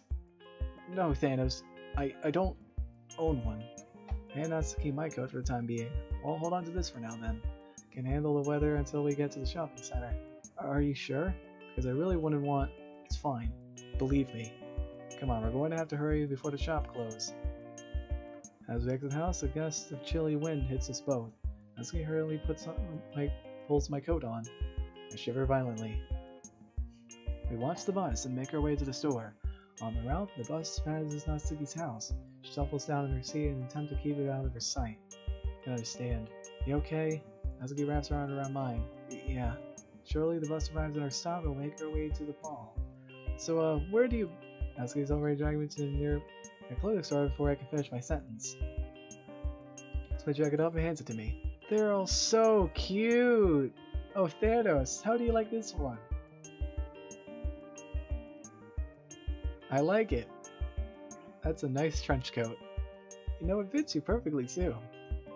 Oh, and look at this scarf. It goes perfectly with it. Natsuki walks to the cash register to pay. Natsuki, where'd you get all the money from? Oh, well, I had to take it from my dad. You're stealing it? It's not stealing. Well, I don't like thinking it is. It's usually for... food. Oh. Sometimes manga. Why does that art look familiar to me? Like, I recognize those poses, but I don't know what they're from. Anyway, sometimes manga. I was saving for the Parfait Girls box set, but this is more important. Clerk sends both her items, and total is a bit steeper than Snacky expected. Eventually, she brings a scarf back to the rack she found it on. I have an idea. I wear a scarf while she's paying for her jacket and grab a black beanie for myself. You think this will look good on me? Maybe. Good enough. I place the two items on the counter, and the cashier gives me a slight smile, scanning my things. Natsuki is waiting for me outside. During the time we spent indoors, it had begun to snow outside. Could have done with a scarf after all, huh? Just you wait. Natsuki begins to shiver as we wait. The snow begins to settle as the bus comes to a halt. The snow is beautiful. Yeah, I wish I could see it. We board the bus with our things and sit at the back. I give Natsuki a window seat. Sit together wordlessly as she becomes more entranced by the snowfall. I really wish I could see the snow. It's a shame it'll be gone in the morning. It never really sticks. Yeah, I wish it stayed a bit longer too. Natsuki rests her head on my shoulder, still staring out the window. This is nice. I wrap my arm around her. We stay this way for the remainder of the trip back home. So we approach our stop. I grab all of our bags. The bus comes to a stop and we get off. We're a short walk from the house. Now it's probably a good time to... Hey Thanos, how much was the hat after all? Oh, I actually don't have a clue. I only bought it because I surprised you with this anyway. Pull a scarf out from inside the hat. Thanos, you really didn't have to buy me the scarf, you know. I know I didn't. I just wanted to. Holding it out, she reaches out to grab it. Draping it around her neck, she begins sadly speechless. Thanos, Ah!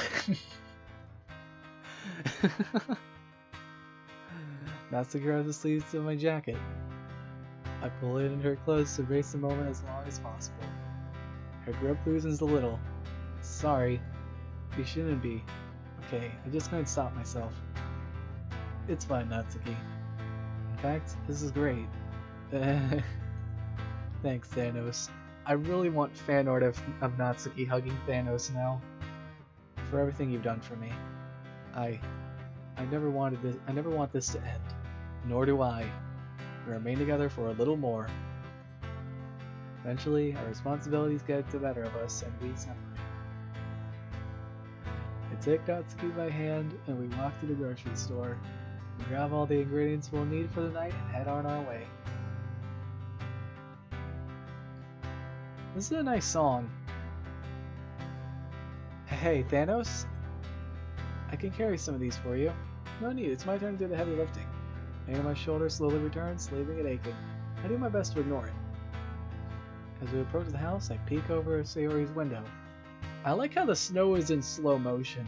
The bedroom light is on. I think back to the hospital. Told her I would be there for her no matter what. Did I break the promise by letting Natsuki stay with me? No, and when I explain the situation to Natsuki, Sayori will understand. I know her. We arrive back at the house. I set the bags onto the ground and unlock the door. Natsuki wanders towards the gate. I don't want to go inside. Not just yet. It sounds childish, but I want to enjoy the snow. I'll wait for a little longer. I'll wait there and I'll be back. Swinging the door open in the house, I take a beeline for the refrigerator. Hurry and throw everything inside on it while taking the food out of their bags. I return outside. Natsuki is nowhere to be seen. Now where's she? From what seemed to be thin air, however, a snowball hit me square in the face. I recoil, stunned. Hey! That's it. If she wants a snowball fight, I'll give her a snowball fight. Well, I know what I have to get. Hold on one moment. This won't be long.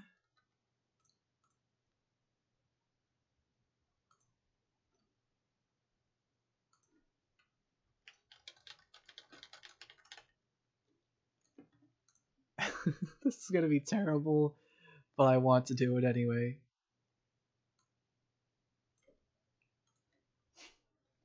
Oh, wait, no. There we go.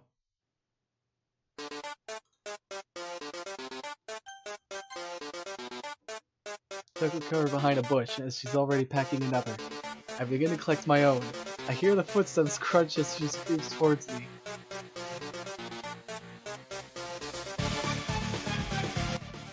I'll lower the volume.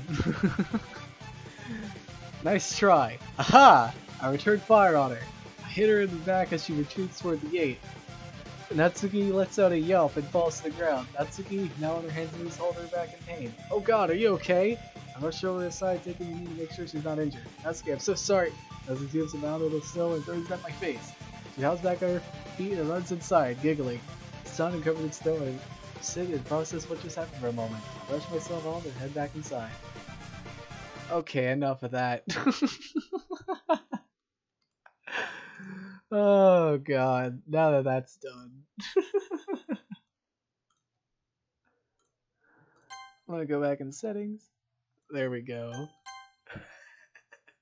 I had to. Natsuki is washing her hands in the kitchen. You win this time. Wait, I should lower the volume a little bit. There we go. I don't think I'll fall for that again. Oh yeah? There's a water running for me as I proceed to wash my hands as well. Splash some room temperature water on my face. Ah, that's nice. Oh come on, I could have done so much worse. Dry my hands as a flannel. Okay, yeah. Why is the music suddenly getting louder?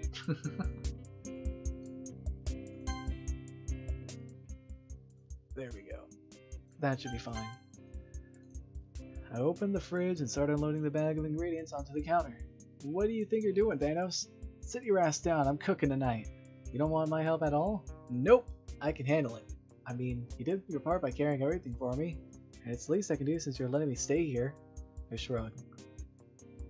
Not about to say no to a meal cooked for me, by Natsuki of all people. I insist. Take a seat at the table. Right here in case you need a hand, okay? You're just going to watch me cook? That a bad thing? Well, not really. You might not pay attention to what I'm doing, though. Considering you almost set your house on fire by making those pancakes. I can feel the blush rush to my face. You're never gonna let me live that down, are you? Nope! Natsuki moves fluidly around my kitchen. Natsuki slaps your ass and calls you gross. You really need to learn to manage your time in the kitchen. Cooking and baking should be fun, not a pain in the ass.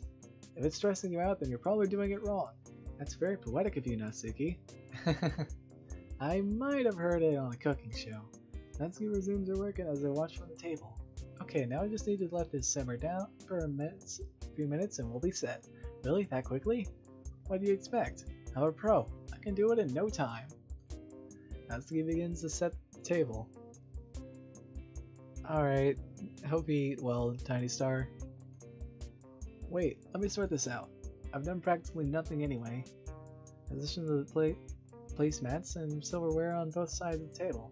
Natsuki divides the food onto our plates. A sense of kitchen sauteed the vegetables fills the kitchen. It's only a stir fry, Thanos. It's not that special. She might have not seen the look on my face.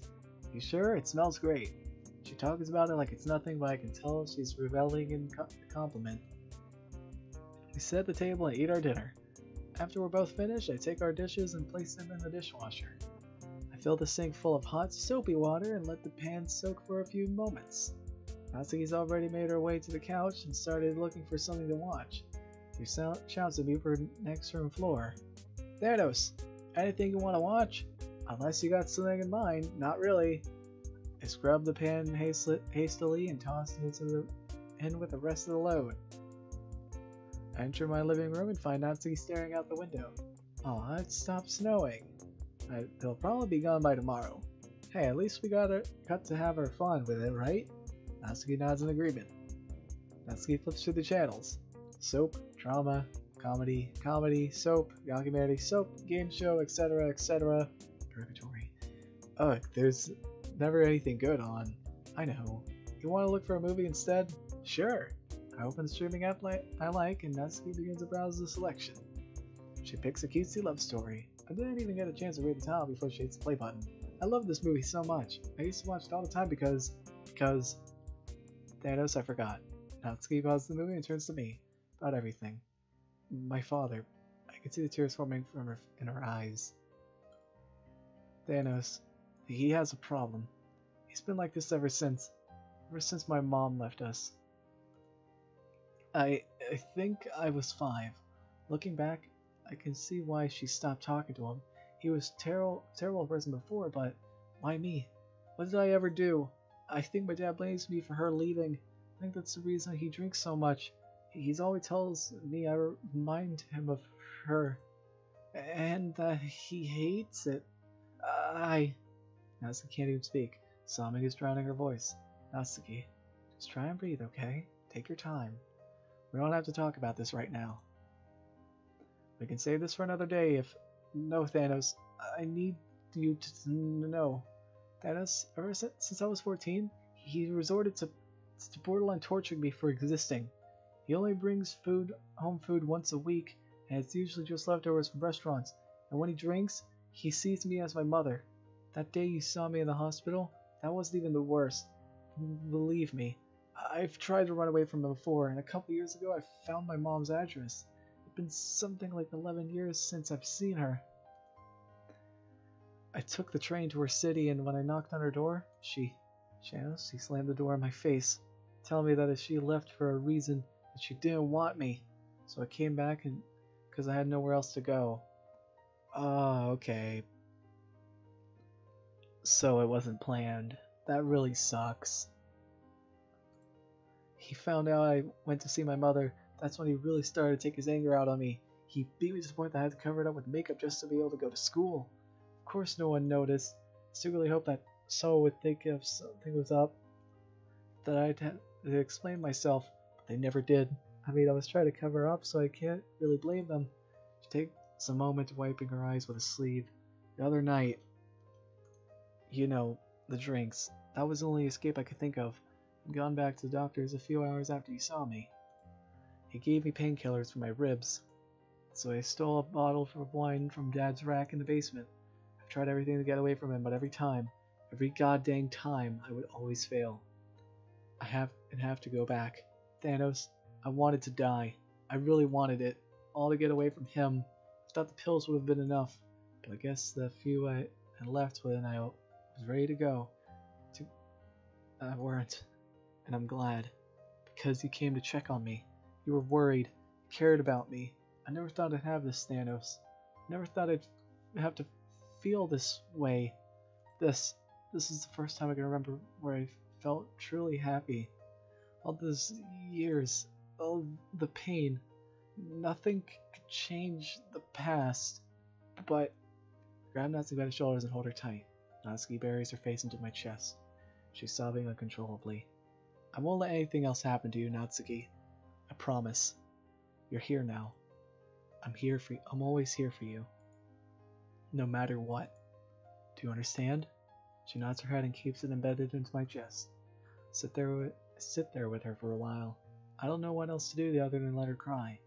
She held all this in for so long. She needs to let it all out. After a long time, she sits back upright, wiping her tears from my face. While she's drying her eyes, I glance at the clock. It's getting really late. If we plan on attending class tomorrow, we should go to bed. Though there really isn't much point in going. We already missed a good part of the week anyway. Thank you, Thanos, for breeding with me at the club, for helping me make it for the festival, for saving my life, for everything, really. It's no problem, Natsuki. I'll do it again for you. You're so sweet. Natsuki, from the day I laid eyes on you, I thought you were perfect. So I tried to impress you with my trash poems. That's why I spent so much time with you. I really wanted to get to know you. Everything about you is just wonderful. But there's one thing that I can't stand. You hid this pain from me. I could have helped sooner. I understand that you had your reasons for not telling me, but Natsuki, I really don't know what else to say other than I love you. Everything about you makes me feel a way I've never truly felt before. Natsuki doesn't know what to do. She sits there for a moment. I love you too, Thanos. She's weeping again. This time tears of joy, it seems. Wraps her arms around me, significantly tired than before. Can't help but think back to the hospital. Sayori told me that she loved me. Is this part of the reason I couldn't say it back? Yeah, it is. Do you still want to watch the movie, Thanos? Of course. We resume the movie from the beginning.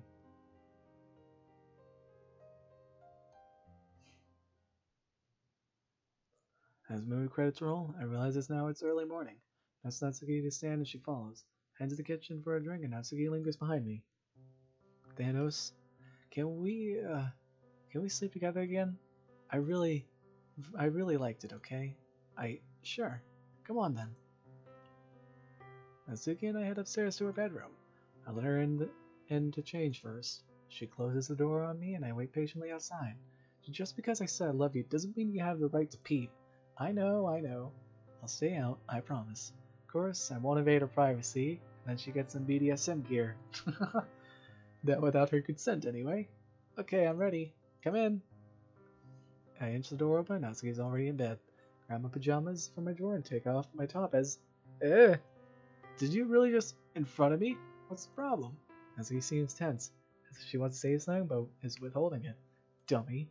Oh, right. I was able to get undressed in front of her. Do I ever stop and think about anything? She'd want to watch me undress, let's be real here.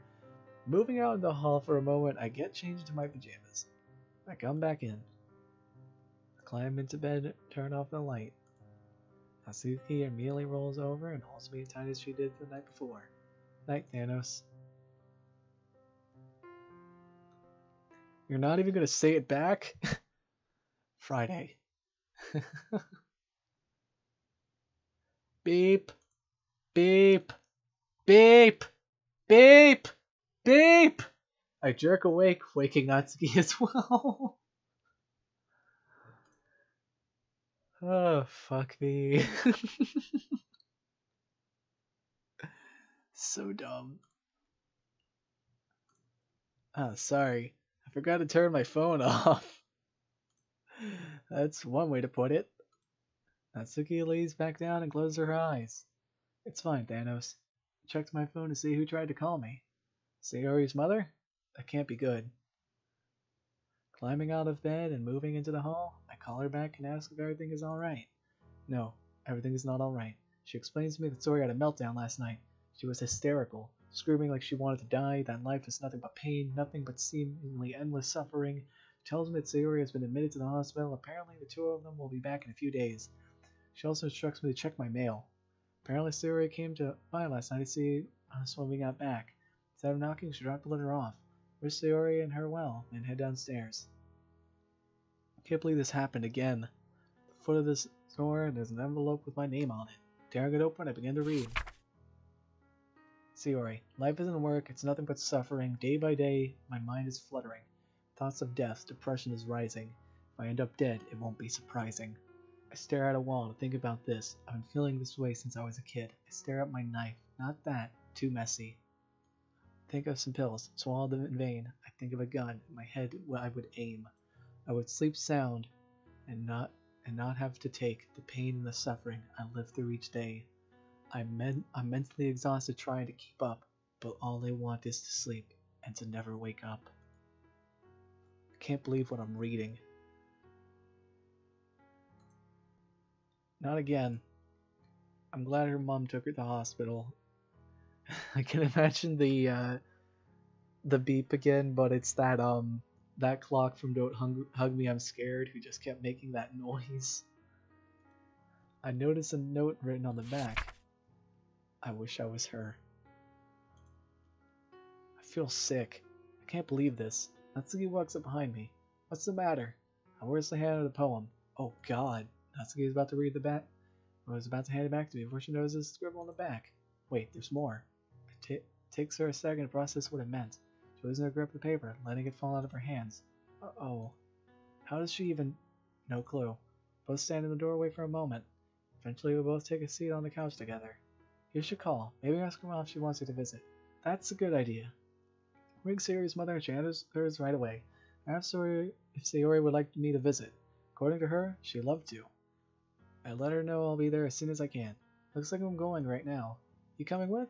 No, I don't really want to get involved. So you'll be okay here by yourself for a few hours? Yeah, I'll just watch TV or something. Then go get my clothes washed. I've been wearing her stuff for 2 days now. Alright, sure. I take my phone and keys off the table. I nip her on the cheek and I pass her by her seat again. Nip on the cheek, okay.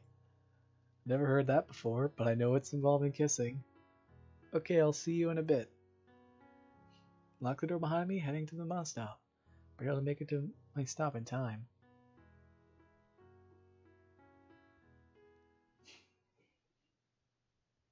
It's only a short ride to the hospital. I enter through the emergency doors. I'm moving as quickly as is allowed. I find a reception desk and explain that I'm here to visit Sayori. Give me Sayori's room number. I move quickly to the mental health wing. Find her number and enter the room. Sayori, Thanos. Sayori's mother leaves the room and gives us privacy. Found your poem. I figured. Sayori, what's the matter? I told you, I'm always here for you. Speak to me. Well, last night I wanted to, but all I could hear through the door was you. You and her, laughing. It was like the two of you were laughing at me. Sayori, you don't understand. No, I get it. It makes perfect sense. Sayori, do you know how much it hurts to see you so happy? To know that I'll never be needed? It feels like a knife being plunged into my chest, Thanos, over and over and over again. And I can't stand it anymore. Sayori, Natsuki is staying with me because, Thanos, you don't need to rub it in. You're happy with her. You don't need me anymore. There's no point in hiding it. Just go. Sayori, please, let me explain. Thanos, go away, please. Having heard the commotion, the nurse peeks her head through the door. She answered there's a problem. Please, just get him out of here. Sayori, wait, please. Complying with the nurse's request to leave, I'm forced to make my way out of the wing. I'm escorted back to the reception area where I'm instructed to leave. As I'm walking down the street, Sayori's words ring in my mind. I caused this. It's my fault. I can't believe this is happening again. Turning to the corner to my stop, I watch as the bus speeds off. God dang it. I begin to walk back to my house.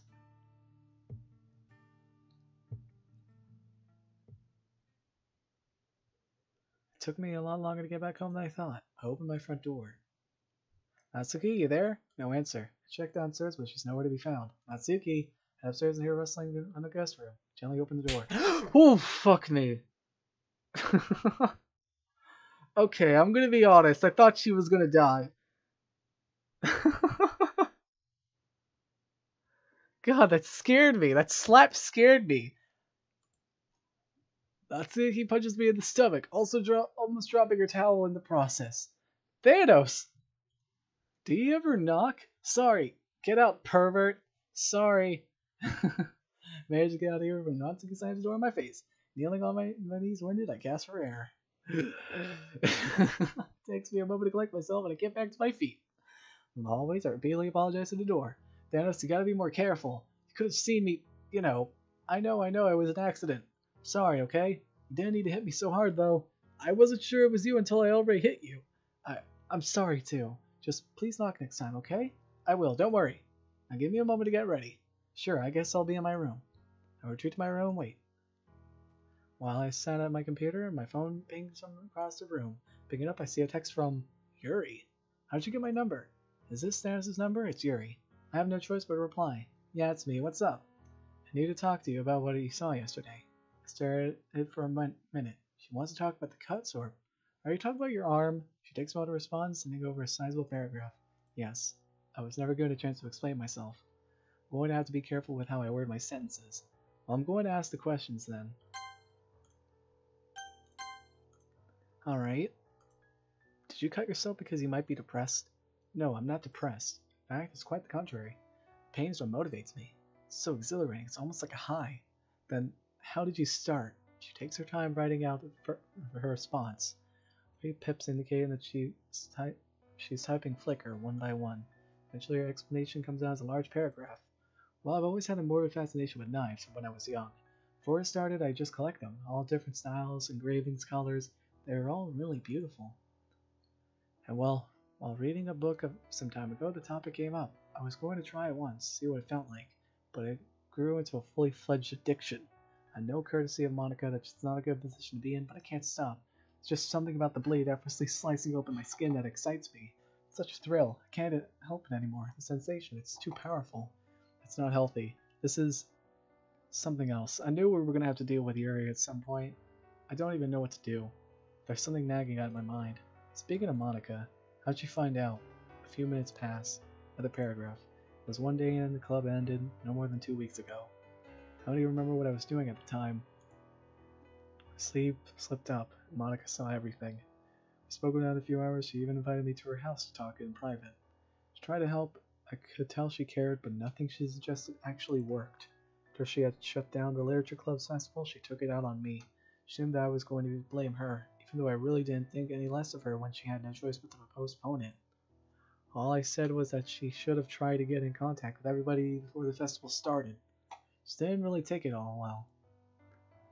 She threatened me, telling me to not make a scene about the festival in front of the rest of you or she'd tell everyone about my arms.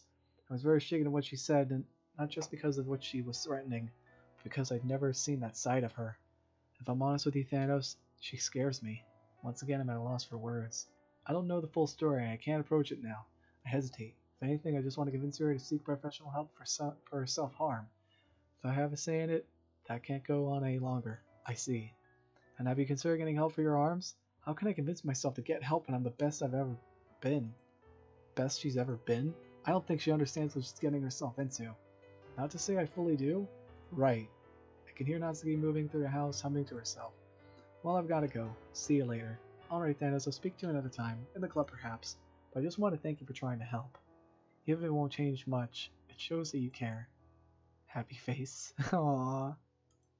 I do care. Bye, Yuri. Send her the final text, throwing my phone onto my bed. Natsuki knocks on my door. Yeah, come in. See, it's not that hard, Thanos. I said I was sorry. What more do you want? Oh, I know. You can carry my Parfait Girls collection home for me. So this is your home now, eh? Sorry. I didn't mean it like that. Just thought I could, stay here? I'm a little worried that I took teasing too far. How can I say no to her? Well, of course, Natsuki. I was only trying to tease you.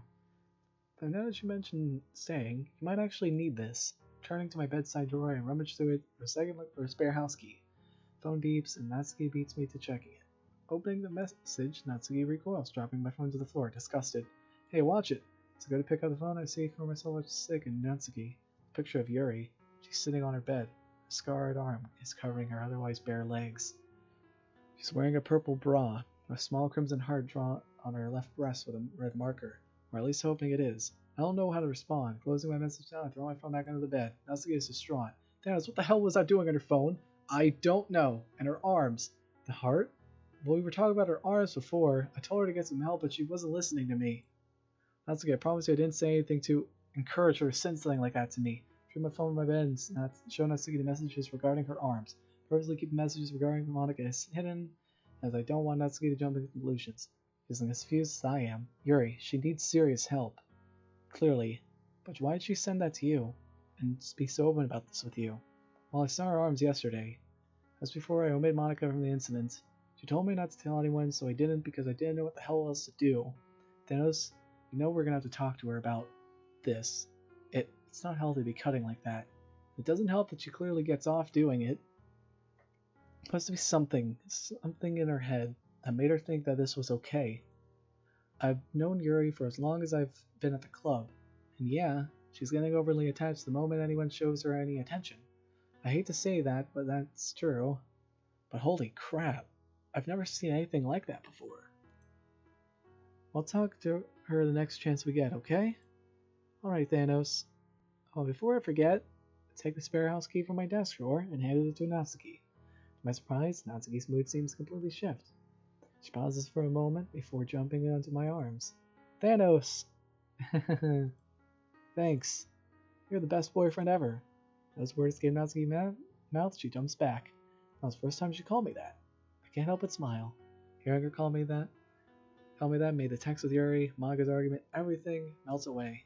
It didn't matter. The more time I spent with Natsuki, the more familiar I felt this way. Waking up next to her, reading with her, hearing her tell me that she loves me, feeling her arms wrapped around me. I never thought I could feel this way about someone. Natsuki, the best girlfriend I could have asked for. You're just saying that, aren't you? No, Natsuki, I'm not just saying that. I love you more than words can let me describe. So it's official then? Yeah, I guess so. I love you so much, Thanos.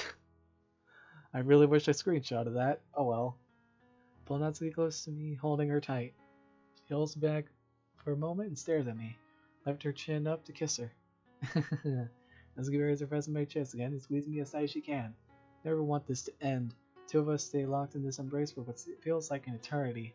In reality, probably lasts a few minutes. Just as we're separating, the doorbell rings. You want to get that? I nod. Natsuki heads back to the bathroom. I head downstairs. Wasn't expecting any visitors today. Appeared through the peephole. It's Monica, waiting patiently for an answer. How does she know where I live? I crack the door and slip outside. Hi, Thanos. Oh. Hi, bitch. Shouldn't you be at school? Shouldn't you? What do you want? To apologize for the past few days. I wasn't very nice to anyone. That's not what I'd call it, you slut.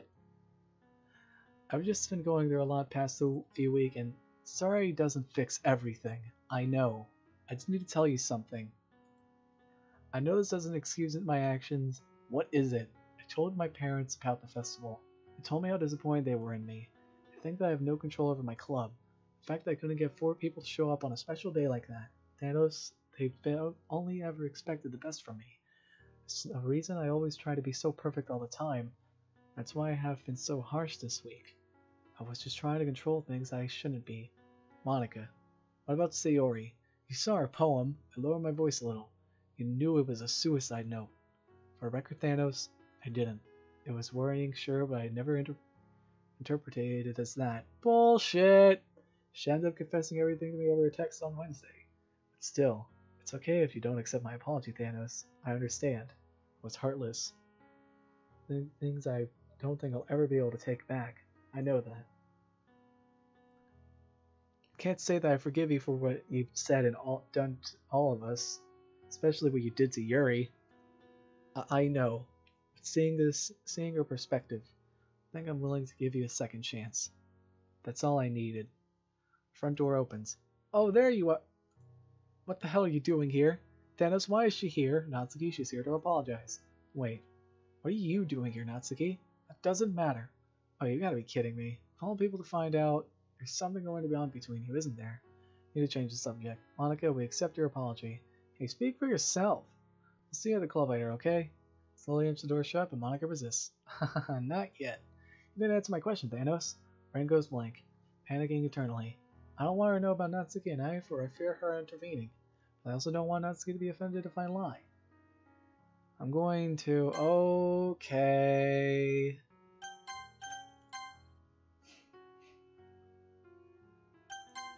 Well, Natsuki and I, we're dating. Don't worry, we'll keep it out of the club. I promise. I hope so. Can't bring myself to meet Monica's eyes. The whole situation is so embarrassing. Thanos, your face is so red. So is yours, Natsuki. You two are pretty cute together.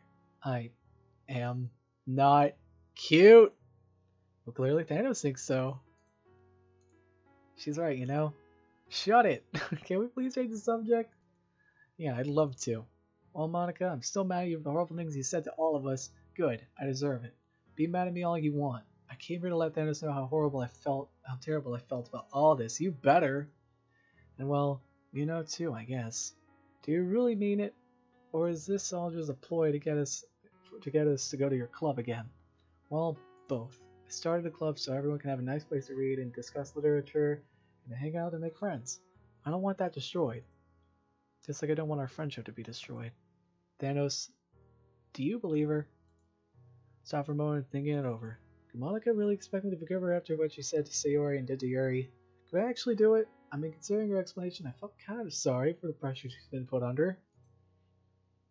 It doesn't take away from what her outburst did, and I'm certainly not about to forget it, but as long as it doesn't happen again, I can think, well, yeah, I do.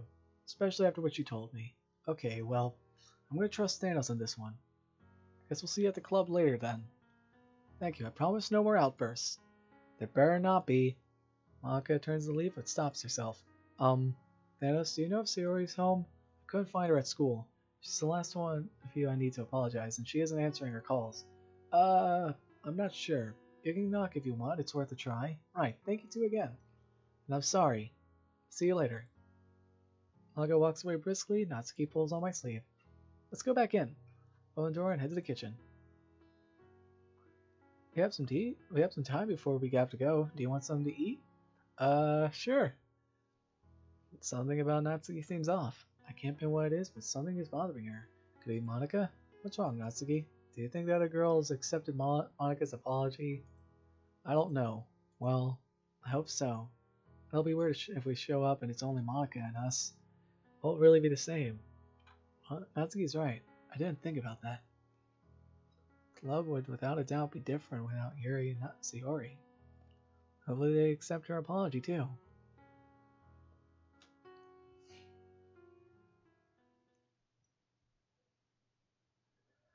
After about an hour of lounging around watching TV, I realized how soon the school day was going to end. We should get going. Give me a second. Head back to my room and quickly get changed. You're all ready, right? Well, I still don't have my uniform. There isn't much I can do about that. Yeah, I'm ready. Let's get going. Natsuki locks the door behind us. As we get down the street, I can feel her fingers curl around mine. Continue towards the school.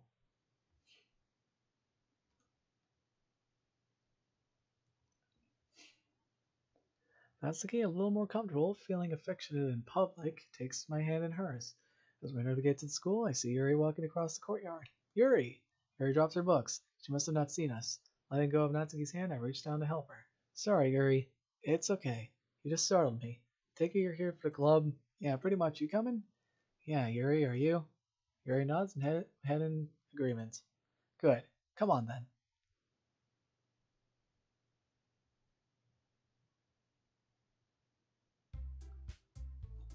We start off the day in the club as we usually do. I feel like the game's a little... Yeah. We start off the day in the club as we usually do. Natsuki and I head to the closet to pick up our next volume. Yuri has her head buried in yet another novel. Monica is off in the corner writing something in her notebook. Sayori is absent as she has been a lot recently. I would be lying if I said I was worried about her, but there isn't much I can do. I wasn't worried about her, but there isn't much I can do right now. Thanos, come on! Monica perks her head and gives me a smirk. I really wish you hadn't showed up this morning. Did you join Natsuki under the window or our usual spot? Don't worry, grab the next one with Parfait Girls. Hey, lovebirds. So much for keeping out of the club. Give me a break, Monica. Not like that. You know the text in the series is tiny. Yeah, well... Yeah, Thanos is right. Not only that, we've always sat like this. Exactly. So what's the problem? I was just making a joke. Never mind. Monica walks away without another word. I may be giving her another chance, but Natsuki isn't as forgiving as me. I really can't blame her. I'm not entirely certain why I'm even here. I'd certainly rather be back home with her. Well, it'd probably end up being worth coming here today if we could take her manga home with us. Hey! Natsuki waves her hand in my face, clicking her fingers to get my attention. Are you ready to flip the page yet? Sorry. I wasn't paying attention and... Jeez. Alright, I just get distracted easily. It's fine, Thanos. I'm just glad to have Monica clears her throat. Okay, everyone. Now with the page we left off with. Natsuki and I joined Yuri and Monica back in the century of this club. Does anyone have any poems they want to share today? But Sayori isn't here yet. Shall we wait? Couldn't get a hold of Sayori earlier. Now she'll be joining us. Sayori. I really do hope she's getting the help she needs. I may not love her the way she loves me, but that doesn't mean I don't love her at all. I've known her for the majority of my life. It kills me to see her in such pain. Well, okay then. Yuri falls back into her novel. Monica sits back at her desk, clearly agitated at everyone's lack of effort. Once again, I head back to the closet and continue reading.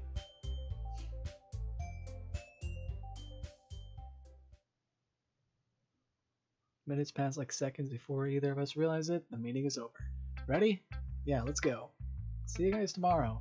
It's a weekend tomorrow, dummy. Oh, my bad. Yeah.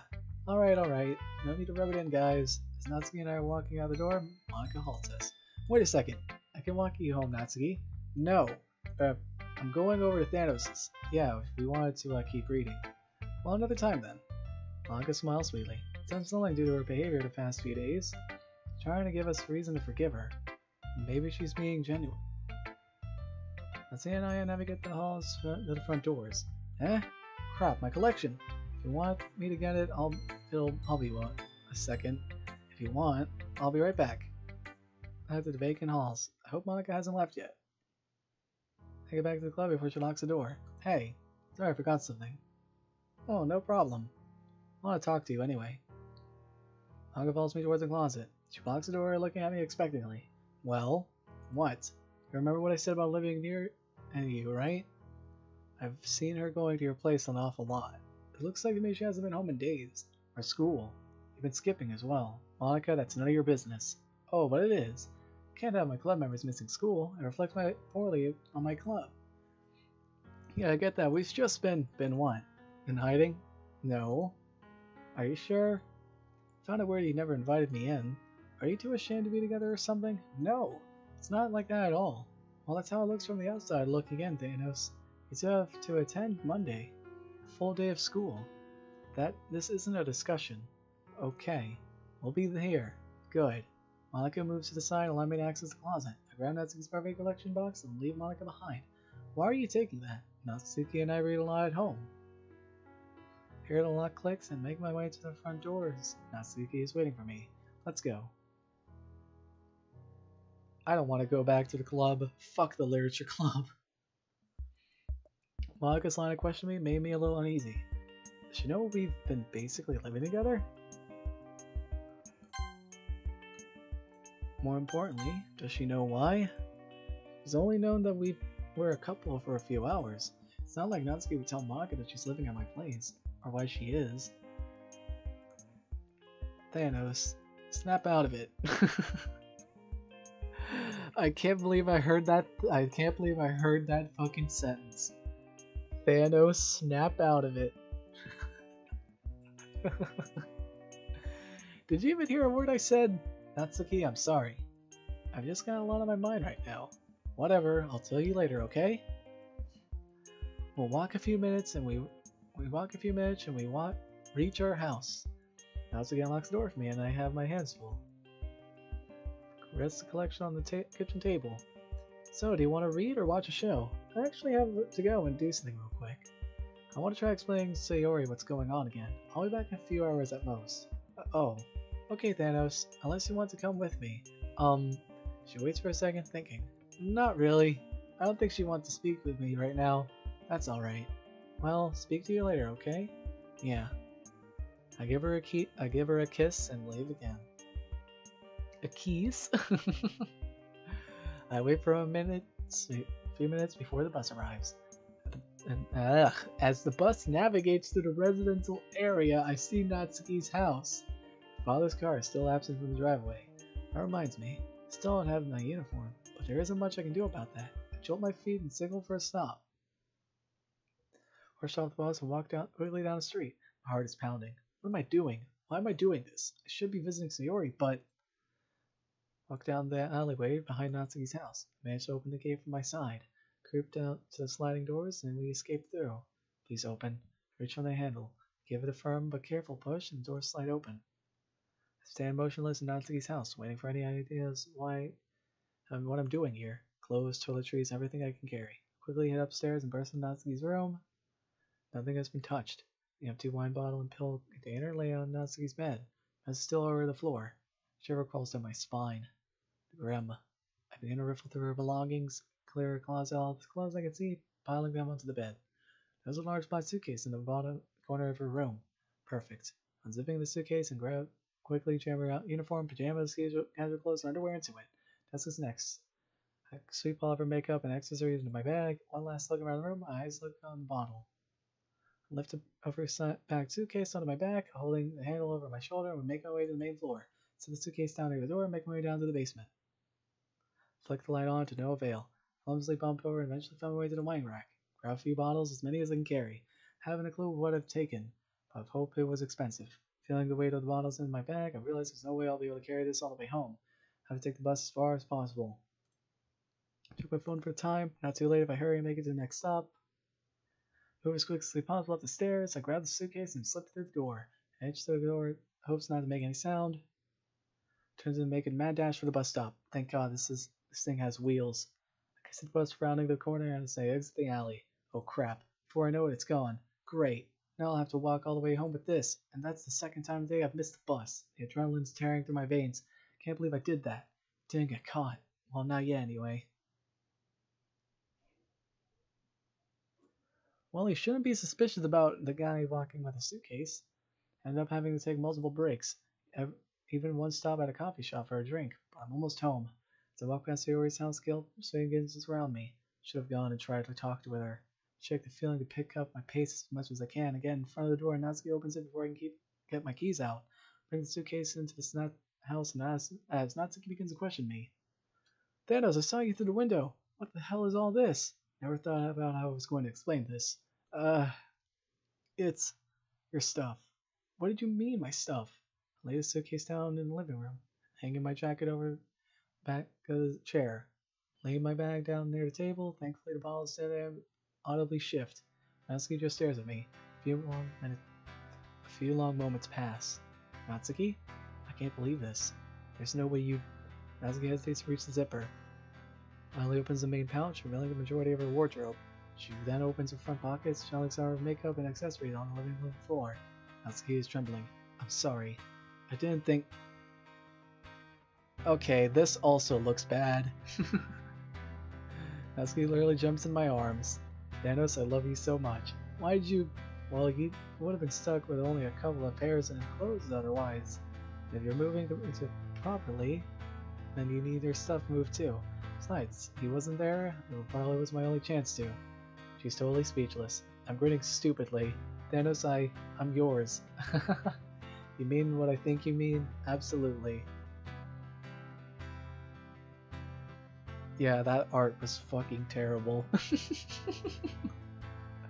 I don't mean to, like, be mean to the artist, but I really don't think that looked like... That could have been better. I wrap my arm around Natsuki's waist, and she puts me onto the couch on my back as she climbs on top of me. I feel her fingers run through my hair as I kiss her neck. Can't help myself, neither can she. Just fuck already!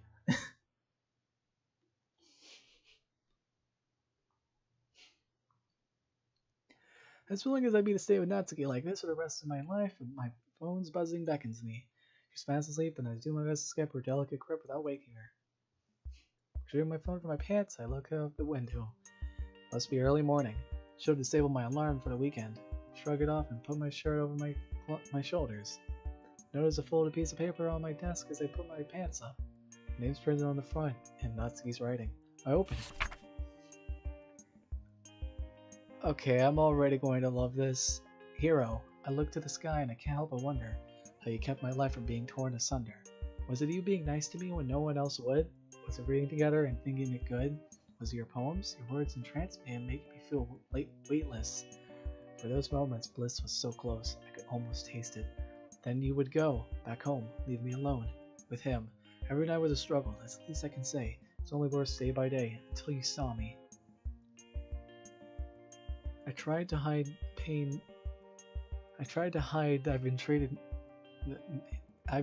me this way. I had a plan to escape. I would sleep and never wake, but then, again, he came to save me. He saved me from the pain. He saved me from the hunger. He saved me from me. You showed me back to the path, filled your love and our laughs. You're my hero. Feeling of weightlessness takes a hold of me once more. Warmth radiating my chest pulsates through my body. Read the poem multiple times, the feeling grows more tense. Placed the poem on my desk next to my computer. Careful not to wake Natsuki, I close the bedroom door and make my way downstairs. Make enough copies of 2 hours in case she wants some. Sit at the kitchen table and wait. Natsuki waves her hand in front of my face. Earth to Thanos! Anyone in there? Sorry, I didn't hear you come downstairs. Is that for me? Well, the both of us, but Natsuki takes 2 mugs of the cupboard and handed me one as I stand up, pouring myself a drink. Thanks. Turn the milk jug to the refrigerator. Natsuki and I take our coffees to the living room. Hey. Yeah? I, found your poem. This? I hand her the folded paper. I loved it. Oh. Am I really your hero? What else could you be, dummy? Natsuki kisses me on the cheek and giggles to herself. I smile warmly back. So, what you want to do today? No clue. She gives me a playful grin. I beam back at her, only interrupting her to take a sip from my coffee. And it's unusually sweet. That's strong. What's the matter? Can't handle a cup of coffee? She knocks on my right arm jokingly. What? No, it's not that. It's just sweeter than I normally have. it. Oh yeah, I put a couple of teaspoons of sugar into yours while you weren't looking. She is, yeah, it is so cute. I love this part of the game. I don't know if I'm near the end or not, but it feels like it. I was just making your cup the same way and make mine. You like it? It's a little too sweet for my taste, but I don't mind that all that much. Just let me know next time, okay? Well, I mean, like, I know that I still probably have to deal with Yuri, but it kind of feels like I'm getting close to the end. Yeah. I beckon for her to come and sit on the couch next to me. She hops over, careful not to spit her own drink. Turn on the TV, and I wrap my right arm around Natsuki's shoulder, holding my mug in my left. She digs her head into my chest and uses her spare hand to flick through the channels with the remote. Ah, okay. After a while, she settles on something to watch.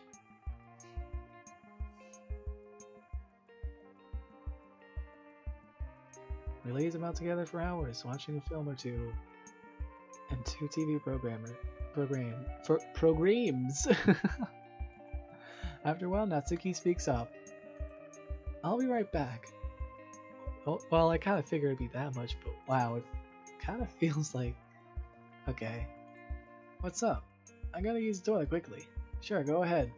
I'll pause this here. As Natsuki leaves the room, I hit the pause button. And speaking of pause, I have to get a drink real quick because my throat feels dry. I'll be right back.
And I am back.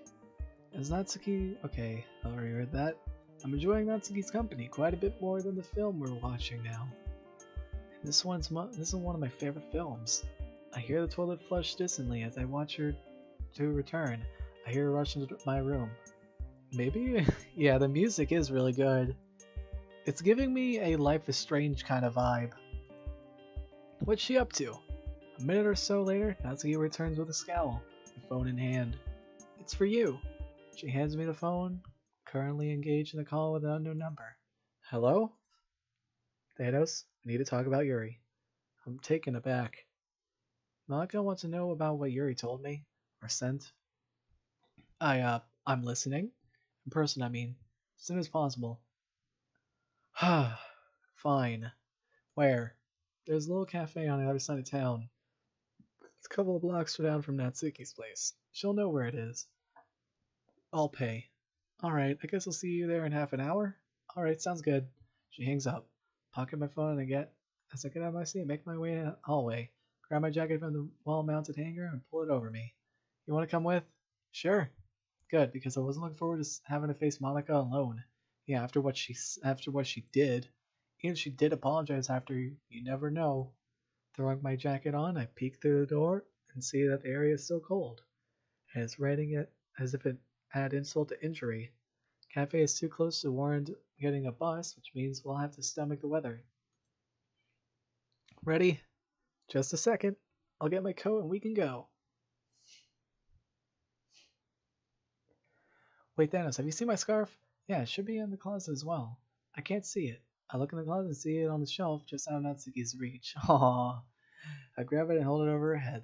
It's right here, silly. Natsuki attempts to snatch from my head, but fails to jump high enough. A couple more times, she hops in the air and tries to catch it, but still no avail. Defeated, she stares me down. Please. Alright, fine. Here. Sorry, I couldn't help myself. Yeah, you've proved that a few times now, haven't you? She punches me jokingly in the arm. Hey, that was a little uncalled for, don't you think? Not really. You're lucky I didn't beat the crap out of you while you're still on my scarf. Oh, would you really? Yeah. Well, what if you like it when you... What if I like it when you play rough?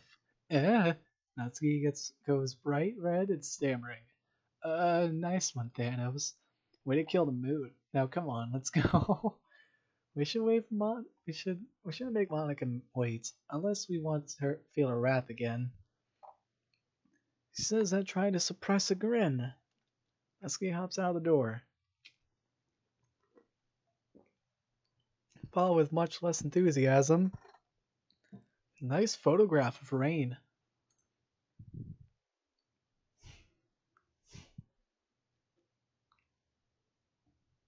Turning down side streets, we make our way into town.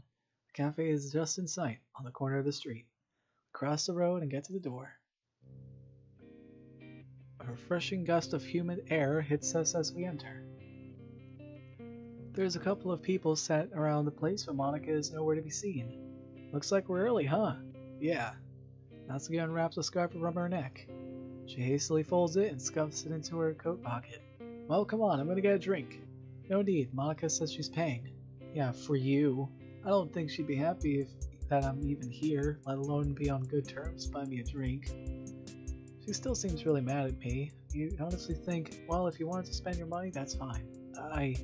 God, now you're just trying to use reverse psychology. Trying to. Fine, I'll wait. We can take a seat at the table in the far corner of the cafe and wait. Scroll through my phone while waiting. It beeps and I open the notification. OMG, I'm really sorry. Listen, I'm only going to be in there in 10 minutes, I promise. Ooh! Once again, the way Monica's acting has shifted drastically. Why? Why? Has something come up? I'll tell you all about it when I get there. Okay, hopefully it won't take too long. We're sat at the back. Well, keep an eye out. We? Aw, crap. Time to bite the bullet. Natsuki's here with me. Alright, got confused there. Lol. See you two there, XOX. Shouldn't come as a surprise to me that Monica has softened up with Natsuki, considering we're together now. Despite that, it still does. Despite Monica's apology, I, like Natsuki, was hesitant to accept. Just showing us a heartless manner in which you emotionally destroyed Sayori and Yuri, I don't think I can truly forgive her, regardless of her reasoning. Yeah, she kinda put Sayori in the hospital. Usually, people like that don't or can't change. Usually. That's why I'm giving her a chance to change. However, all I can do right now is see why warranted such an urgent meeting about Yuri and her habits. What'd she say? She tries to peek over my shoulder and get a glimpse of messages. Just that she's running late. Oh, right. Well, how long she's gonna take? A shrug. No idea. She didn't really say anything about why she's... Oh, there you are. Malika arrives up out of breath. She sits between us. Hey, Thanos. Oh, that's a cute outfit. And she has her hair tied up, too. And you, Natsuki. Hi. Sorry I'm so late. Didn't even get time to grab a coat. I was busy chatting to Yuri online. She said some things that, yeah, Thanos is very nice. There's a short silence between us where nobody knows what to say. Well, I'd say they speak for themselves. Since I'm getting the drinks, Thanos, what'd you like? Peer over selecting the drinks, they had written on a sign hanging over the counter. Making my choice, I notice Natsuki also looking over at the side. Monica doesn't pick up on it. Guess I'll get just a regular coffee. Oh, Thanos, can I get a cup? Sorry, Natsuki, I don't think I have enough money to spare for you. I promised Thanos I'd buy him a drink.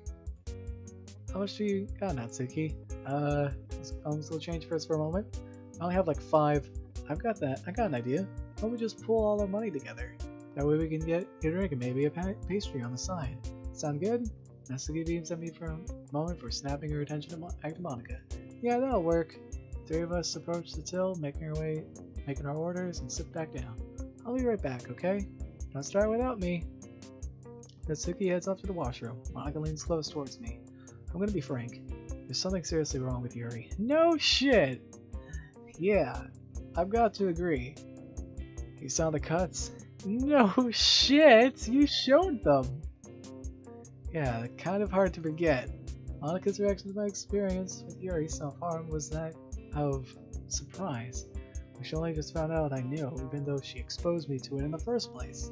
She's trying to pretend that the club's argument didn't happen, or perhaps for Natsuki's sake. Well, it's not just that. Look at this. That's the picture that Yuri sent me of her. What the hell? That's Yuri? Wow. You sure? Like 100%. Yep. How'd she react to that? Who, Natsuki? Monica nods. Well, she saw it before me, actually. We were in the middle of a conversation. She just sent that to me with 0 context. Pull up the messages leading up to the picture to back my point up. That's just bizarre. I know, I didn't respond to it. Yeah, the heart on her boob. That was also probably her blood, which would be weird. I mean, what the hell am I supposed to say? Well, that explains a lot. What do you mean? Yuri, she sent me pictures of her cuts too, Thanos. Nothing like that, mind you. But that's kind of what I wanted to talk about. Seriously, need to have a word with her. Things she said to me when I was talking with her online they were fucked up, Thanos. She told me that I should... Well, you can take a guess. Monica hesitates. Slides her phone over the table with her chat open. It's none of your business, you preppy bitch. I'm fine. In fact, you should try it sometime. Maybe it'll take the stick out of your ass. I'm done talking about this with you. Wait, Yuri, I didn't mean for it to offend you. Hand the phone back to her. Yeah, I'll speak to her. Why me specifically, though? Oh, you didn't see it? Here. Once again, she hands me her phone, swiping down to the chat. Oh my god. Yuri sliced my initials in her arm. I feel lightheaded. Jesus Christ. She wrote Thanos' name in her arm. Hey, you okay? I'm fine, just that. Do you understand why you have to talk to her? I swallowed audibly. Yes, I get it. It's just bringing up that you're with Natsuki. Thanos Scar, Thanos Scar. Oh man. Maybe that'll knock some sense into her. Like hell it will. Thanos, I'm worried about her well-being. I know I've been totally malicious the past week, and a preppy bitch, as she put it, but doesn't mean I don't care about her. I'm having trouble believing that. Though she did actually bother to organize this just to show me. Don't even know what Monica's intentions are anymore. I don't either. I understand. I'll try my best. Natsuki returns to the table. Is everything okay? Kinda. Just didn't have a walk with Yuri. She told Monica to cut herself. Damn. Okay, that's way over the line. I'm sorry, Monica. The barista calls us to the counter for our drinks and food. Take mine and Natsuki's drinks while Monica grabs her own drink and a pastry. I'm sure you don't want to tell her about that picture, I get it, but she needs to know. What picture?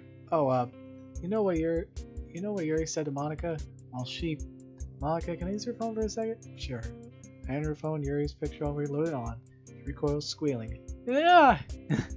What the hell? A couple of people turned out the promotion but resumed their activities. That's why I need to talk to her as soon as possible. Tell her know that I'm with you and I don't plan on leaving you for anyone. Ozzy takes a sip from a caramel frappe. I get it, Thanos. But if this continues, it won't. I'm going to deal with it on Monday. We sit and eat our food in a heavy silence. Still can't believe that picture. The phone buzzes in my pocket. Wide-eyed, I look at Natsuki. Thanos? Monica turns her attention to me as I pull my own phone out of my pocket. Text from Yuri. I can see you. I look around the cafe and see Yuri near the entrance, a novel in hand. She walks over and eventually the others take notice of her. Monica waves awkwardly. Natsuki eyes her down ferociously. Yuri takes a seat next to Monica. Good afternoon, everyone. I wasn't expecting to see you here. Yeah, Yuri. Monica, I just want to apologize for what I said earlier. I do hope that we can keep it between us. Monica shoots me a worried glance. Sure. Thanos, did you get my message the other day? You never got back to me. You know what? No, I didn't. My phone was bugging out yesterday. I was looking to see if you could jump over the table and rip Yuri to shreds. Guess it's just lucky that Yuri's not really paying her much attention. I rest my hand on her knee, signaling for her to keep it cool. I'll be right back. I'm just going to order my drink. Thanos, do you want anything? No, Yuri, I'm fine. I have my own drink. Oh, that's fine. Yuri leaves her things at the table and stands in line. How was that, Thanos? I thought you were going to bring this. Not here, not right now. Not with you two here in a crowded cafe. What if she doesn't take it well? Well, I don't even need to say what if. You and I both know she won't. I'll deal with this on Monday, as I said. For now, we just need to act normal as possible. That goes for you too, Monica. But I know what I'm doing. I think. Yuri joins the table once more, having paid for a drink. So, what'd you get? I decided on some of their signature blend tea. Wait, there's music going on.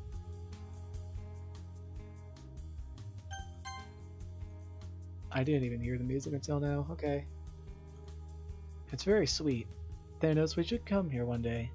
Maybe if we had a club meeting here instead of just two of us? No! Sorry, I didn't mean to raise my voice. Well, maybe. Natsuki grabs my hand on the table and squeezes it hard. I'll be right back. I need to use the washroom. Yeah, same here. Both look at me like they want me to follow. Be right back, Yuri. Yuri nods and opens her book. The two of us head around the corner of the entrance to the bathrooms. Thanos, I can't take this. How are you keeping so cool-headed? This is so messed up. What's your plan anyway? Yeah, what's the plan? Hey, one at a time. Natsuki, I know this is weird. Weird? This is totally crazy. Whenever I look at her, all I can see is her arms. Monica nodded in agreement. Just hear me out. My plan is to talk to her, plain and simple. Tell her that I'm with you, Natsuki, and I'll bring up her self-harm. Ideally, she'll let me roll up her sleeve to see how bad it really is. Hopefully I can talk to her and getting to a professional. Her feelings toward me are clearly making cutting far worse. I don't want another friend in a hospital. Alright, I guess. It might work, but have you got a better idea? Not really. Monica rushes into the women's room. I'm going to wash my hands and I'll be back out. Okay, I'll just go back. Turn to my seat. Yuri beams at me from over the table. Chuckles to herself as she plays around with her phone. Bzzz. You should read that, Thanos. One message, 2 files attached. I swiped, it's missing the notification. Damn. Do you like it, Thanos? Can't load it. Think I'm out of mobile data. Oh well, you should check it when you get home. I'm sure you'll love it. As he returns to the table, followed by Monica, who takes her handbag. I hate Yuri. You know, I should get going. I have things to get done for the club tomorrow. It was nice seeing you all. Monica takes out of the door hurriedly. Come to think of it, I should probably head out as well. Natsuki, I'll walk you home. Wait, Thanos, you don't need to waste your time. I can walk Natsuki home. No, really, I'm fine to go with Thanos. I'll talk to you on Monday, Yuri. Natsuki and I make our way out of the cafe, leaving her alone at the table.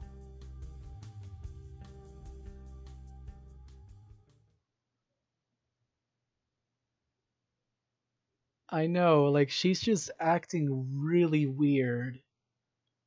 Like I feel really uncomfortable, and I did the Yuri route on my first playthrough. Like that was the first route I did, and even then it was mostly it was partially unintentional because I was just choosing words that I felt like how I felt in the game. With our house in sight, we slow down to a normal pace.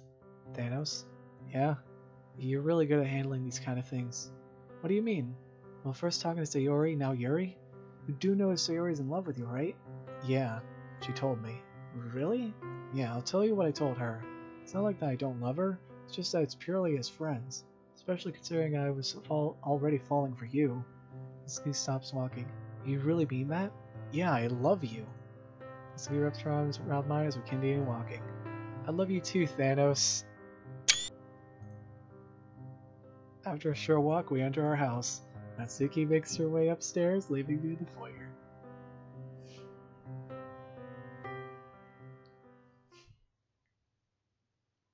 Stare idly in the mirror. Figure box fitted and stares idly back. Thanos! Anyone there?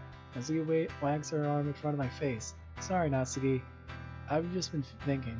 It's fine, Thanos. I can't really blame you. Today was nuts. You know, we really look good together. Wrap my arm around Natsuki. Stare at the mirror for a few moments. I really wish there was a better Natsuki model on Gary's mod. Just so I could do that. Because like the only model on there doesn't even have the limbs be able to move properly. I stare at the mirror for a few moments. Do you have your phone on you? Yeah, why? You should take a picture of us. We really look nice together. Cute even. Cute, huh? Why don't I see you? Well, I'm not cute. That doesn't count. I was talking about both of us together, dummy. Taking it into my pocket, I grab my phone and take a quick photo. Natsuki's already posing. Take your time. Just a second, sorry. Ready? Natsuki faces me, nodding enthusiastically.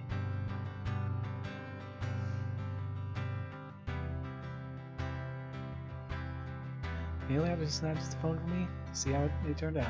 This one's really blurry, I'm getting rid of it. But I really like this one. She turns the phone to me. Can't help but agree, it's perfect. Actually, yeah, that one's great.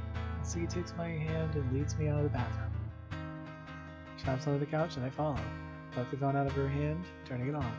Did you want to watch something? Or maybe, what do you got in mind? Give her a suggestive grin. She ignores it. We could bake some cookies. Oh, that sounds good actually. Thanos, get your mind out of the gutter. Tommy. Natsuki hands to the kitchen. Her voice echoes through the living room. Thanos, did we run out of eggs? I'm not sure. Hang on, I just need some. Hang on.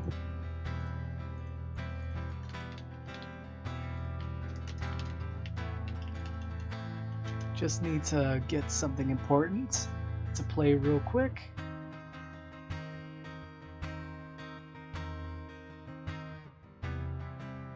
If I can even find it. Hang on.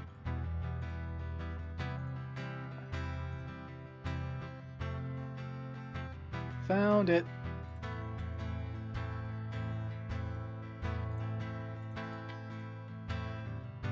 You will give me an egg. There we go. I'm not sure. You checked right at the back of the fridge? Yeah, I don't see them.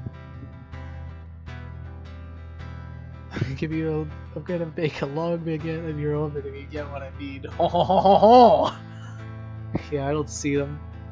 Natsuki huffs, returning to the couch. So much for baking. Well, I got a better idea. Don't even. I was going to suggest fisting you with my Infinity Gauntlet. Come on, you really thought I was gonna keep... Well, you meant it the first time. Yeah, but it was just a suggestion. Natsuki paused for a moment, unsure how to come back. Alright, I get it. Well, I'll tell you what. Why don't we just order it? Yeah, I guess we could do that. So where do you want to order from? I don't know, really? I guess... Think you have something in mind? I don't usually. It was just a suggestion. You choose. Pizza? Sure, but only if you order a dessert for us too. Alright. Using my phone, I quickly place the order online and turn the television on. I'm gonna use the bathroom. I'll be right back. Okay. Pick my phone up from the coffee table and head upstairs. I enter the bathroom and lock the door behind me. I have to know what else Yuri sent me. Curiosity takes its course, and so he was already so upset at the cafe. Can't let her see these ones too. Home the conversation with Yuri. There are a total of 7 images from her.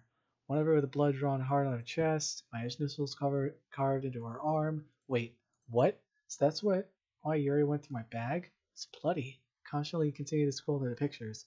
Next one, she's wearing an unbuttoned shirt. She's sitting on her bed with my pen in her mouth.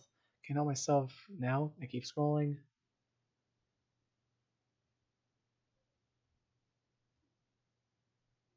I think I'm going to be sick. My face is completely red. Crap. Flush the toilet, splashing some water in my face, and head back downstairs. I'm going to shut my phone off completely. Just as I sit down, there's a knock at the door. Yay! I answer the door, pay for our food, and return to the couch. Hang on. Since we're ordering pizza, I think you know what I have to get now. Give me a moment. Open up volume mixer again. Go down here. There we go.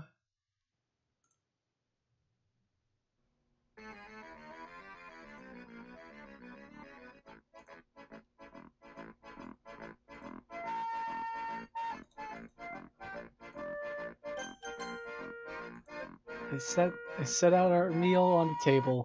It's a large pepperoni pizza with a side of fries and some onion garlic dipping sauce. Natsuki's already tucking in, having dipped the edge of her first slice in the sauce and taken a bite. Thanks, Thanos. She gives me a kiss on the cheek and accompanied by a speck of sauce. Sorry. Natsuki leans over and licks my cheek. Hey. Now we're even, sliding up ever so slightly. There you go. Natsuki's cheeks light up like a Christmas decoration, and she moves my hand up from her leg, shoving a cushion between us. That doesn't prove anything, dummy. You shouldn't throw stones if you're living in a glass house.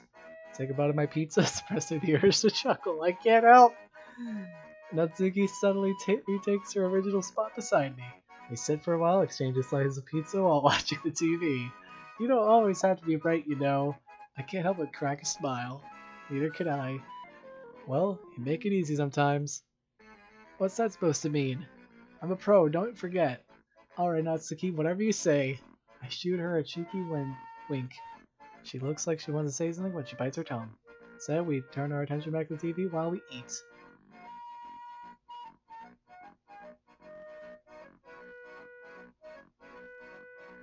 Are you done with that? Yeah, I'm stuffed. Okay, that's it.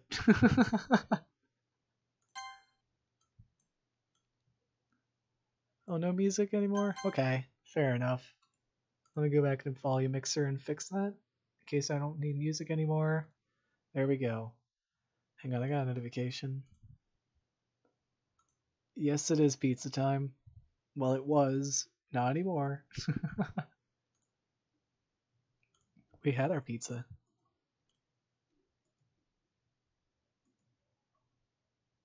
Hold on.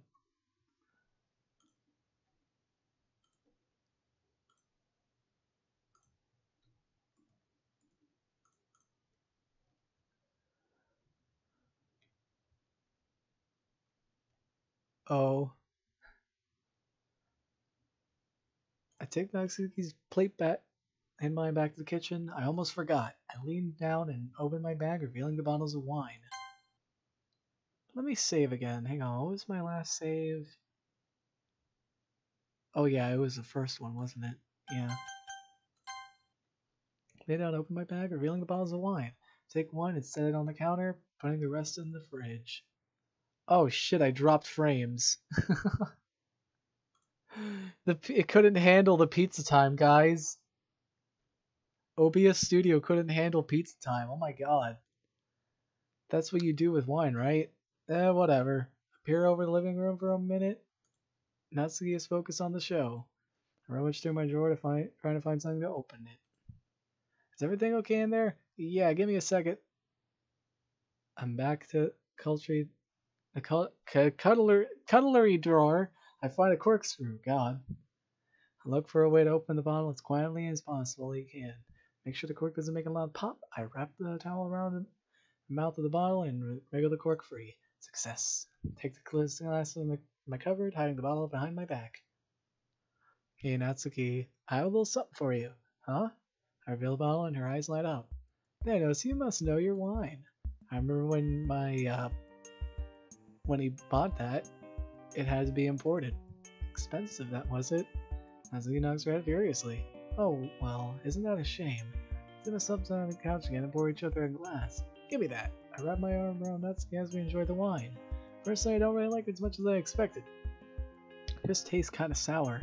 Either way, Natsuki seems to be really enjoying it. I'm sure the taste will grow on me. How exactly did you get this? I was going past your house when, well, I just got off the bus and went inside after I got your stuff, and I decided to check out the basement. Not entirely sure why, but it worked out, I guess. I know I've already said it, but thank you so much for everything. Natsuki plays her glass down on the coffee table and embraces me tightly. You make everything better. So do you, Natsuki. I stay like this for a few moments. Natsuki pulls back and fills her glass as I do. Mind if I have another? Sure. Pour ourselves into the glass. Lean back into the couch once more. Someone's pounding heavily on the door. Natsuki flinches, spilling her wine on the table. She curls up in the fetal position on the sofa.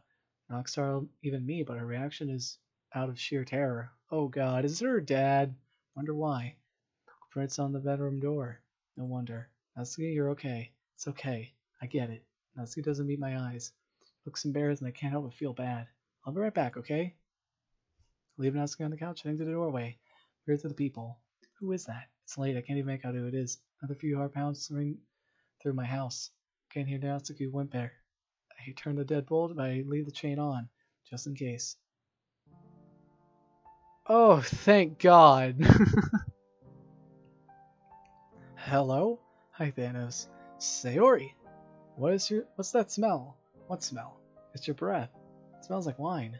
I know you have hurry here, so I'll make it quick, but just want to let you know I've been prescribed with some medication that should help me with my rain clouds. So you don't need to worry about me anymore, Thanos. I know that's what you wanted. Sayori, it's not like that. Natsuki peeked around the corner to the door. Sayori! Hey! I'm glad you're okay. How are you Natsuki? I just came over to talk to Thanos about something serious. Can we have some privacy, please? Oh, well, okay. I guess I'll just clean up this mess while you two talk then. Natsuki retrieves a towel from the kitchen and disappears to the living room once again. Surprised she took Sayori's attitude so well. I really don't like Sayori's attitude, not gonna lie. Maybe she just doesn't want to upset her. So what is it? Thanos, since I've been put up on this medication, I've been thinking a lot more clearly than usual. And well, I think you should break things off with Natsuki. Fuck you!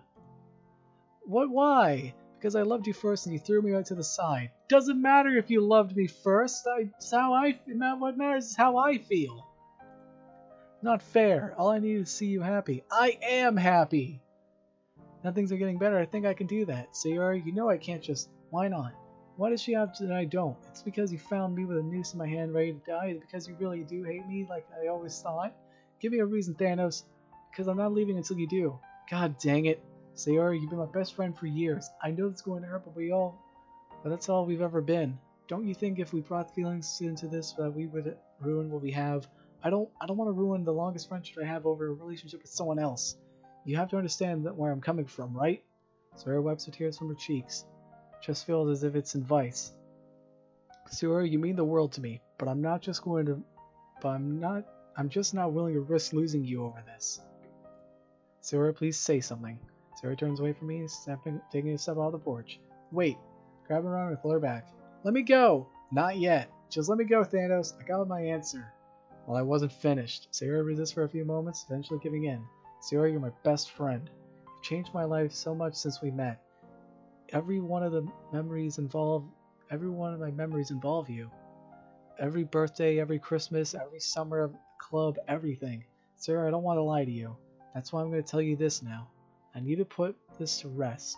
I love you, but not in the way you love me. It's just platonic. Why has this got to be so difficult? She reaches in her pocket in her hand and gulps 2 small capsules. You're supposed to be taking them right now, right? Yeah. I was meant to a couple hours ago. I'm sorry, I really can't think straight. She leans to the other hand against the door and supports herself. Sayori, you alright? No, I'm not fucking alright. Thanos, I love you so much, but... She takes a deep breath. You make me sick. I'm going home. I don't protest. Sally silently watches the storms down the street to her house and closes her front door behind her. Wordlessly, I let myself back into the house. Natsuki is waiting for me. So what was that? I could hear her shouting something. She was just upset that I didn't love her. She wanted me to break up with you. Natsuki shakes her head, a glass of wine in hand. I feel kind of bad, because it isn't her fault, but she can't just demand you break it off with me because she wants you to. It's just not fair to try and ruin our relationship like that. I know. But there's some good news at least. What was it? Well, she got let out of the hospital yesterday. She's been prescribed some pills. Well, that's good. I just hope they'll help her. I know I was rude to Sayori earlier, but I do care about her, you know? There wasn't a doubt in my mind, Nat. I just guess you were probably a little shocked by it. Wait, did you just call me Nat? Yeah, I give her a weak smile. My head is swimming. Drink is really starting to kick in. I like it. You do? Yeah. She giggles some more. I can't help but join in. I can barely stand. I feel like I could pass out at any moment. I don't even know if it's that late. Either that way, I need sleep. Do you want to go to bed now? Well, it is kind of late, but I'd be happy to, you know. Well, I meant to go to bed literally, silly. Keeps her eyes locked on me. I didn't. Oh, right. Well, if you meant it like that, I'd love to. Fuck!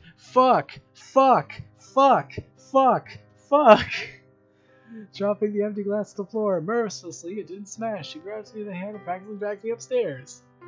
Once we're in the room, she embraces me tightly and brings her lips to mine. I can't really see her, but that doesn't matter. I break apart for the moment only to discard my shirt. Okay, maybe I should censor that.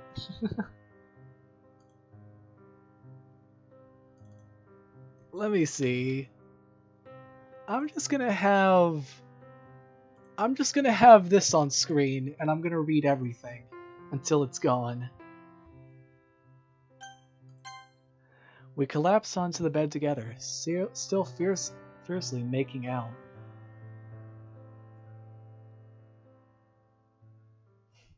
Oh wow, that was it, really?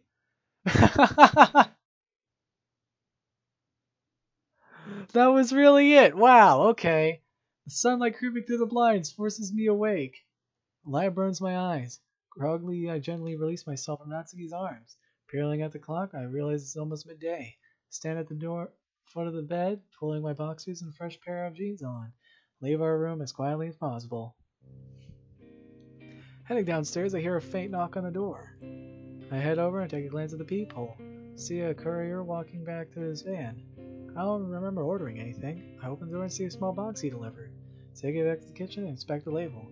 It's from my mother. I haven't had anything sent from her in ages. She's hardly been able to respond to my texts or calls. Though she's having the house to myself, it is quite nice. I wish I had to move across the country for work. Moving to the counter, I started boiling a pot of coffee. Take my cutter knife and from the box on a drawer and slice along the taped edge. Cut a tape over bubble wrap closed, revealing a new expensive looking watch. Starting box cutter, I see a note alongside the box. Son, I know it's been a while since we've spoken, and for that I apologize. Your father and I have been promoted at our firms, making our schedules much stricter, which means I've been totally unable to return your calls. On top of this, our promotions have made our positions here permanent. While we're gone, the house will now be your responsibility entirely to look out after.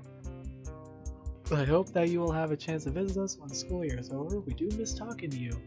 Fine. And while I'm sure this will be long overdue, I spoke with Sayori's mother about what happened today. I'm terribly sorry I had to see what you did. We're both extremely proud of you and how you handle it. So consider this gift from your father and I. Hope to speak to you soon. Love, Mom and Dad. I wonder how they'll react if I tell them Natsuki's living with me. Who am I kidding? They'll just be happy I finally have a girlfriend. I wish that was true. I removed the off-white box from its packaging. Here's the smaller, greener package. Must be quite the promotion. I delicately flip open the lid. The watch glare is nearly blinding. I lean back in my chair, started glaring at the timepiece. Ooh, wow, Thanos. Huh? Who's that from? Wait, did I just get one of the gems for the Infinity Gauntlet? Like, I think there was one that was about time or something. I don't remember. Where's that from? My parents. But whoa. Natsuki can't take her eyes off the box. I can't blame her. The golden face of a man are enough to entrance anyone. Yeah, I knew there was a time stone. I just don't remember what it was called. I close the box carefully. Natsuki pours us both a coffee. She joins me at the table, gently placing my mug in front of me. Thanks, Natsuki. She nods and takes a sip from the mug. So, do your parents usually send you such fancy gifts? Not like this, but they got promotions, I guess. Where are they anyway? Well, they both had to move because of their jobs last year. They're fine with letting me stay here until I'm done with high school. After that, I've basically gotta get a job ASAP. For now, though, they've set up a weekly allowance that gets transferred to me, just for groceries and other stuff. It's nothing too crazy, but it's enough to not go hungry, I guess. And as those word legs in my mouth, I realize what I've said. Crap. Natsuki squirms a bit in her seat, but doesn't seem all that bothered. Yeah, I figured. I don't really know what what he does. He'd usually be gone by the time I woke up for school. Kinda weird, huh? Not even knowing where my money comes from. Don't even want to dwell on this subject for much longer. After all, I don't want to taint our day alone with the taunts of an abusive piece of... Listen, do you want to go do something special today? Not exactly the smooth subject change, but Natsuki's eyes winding with my words. Like what? I was thinking we could go on a proper date. What do you mean? I want to take you out to do something. Just the two of us. How's that sound? Oh! Well, that sounds great, Thanos! What do you have in mind? Well, there was a cafe that's not too far from here, and the pastries were delicious. I was thinking we'd go back to the cafe. Really like the place. Looks like you did as well. Yeah, it was really nice if you forgot the whole thing with Yuri. Wanna go get ready then? Sure. Natsuki immediately slides out under her chair and books it upstairs. Can't help but laugh, she's genuinely adorable. I take out our mugs to the sink and await Natsuki's return. She's in the bathroom, probably fixing her hair for something. I put on a fresh pants and a shirt.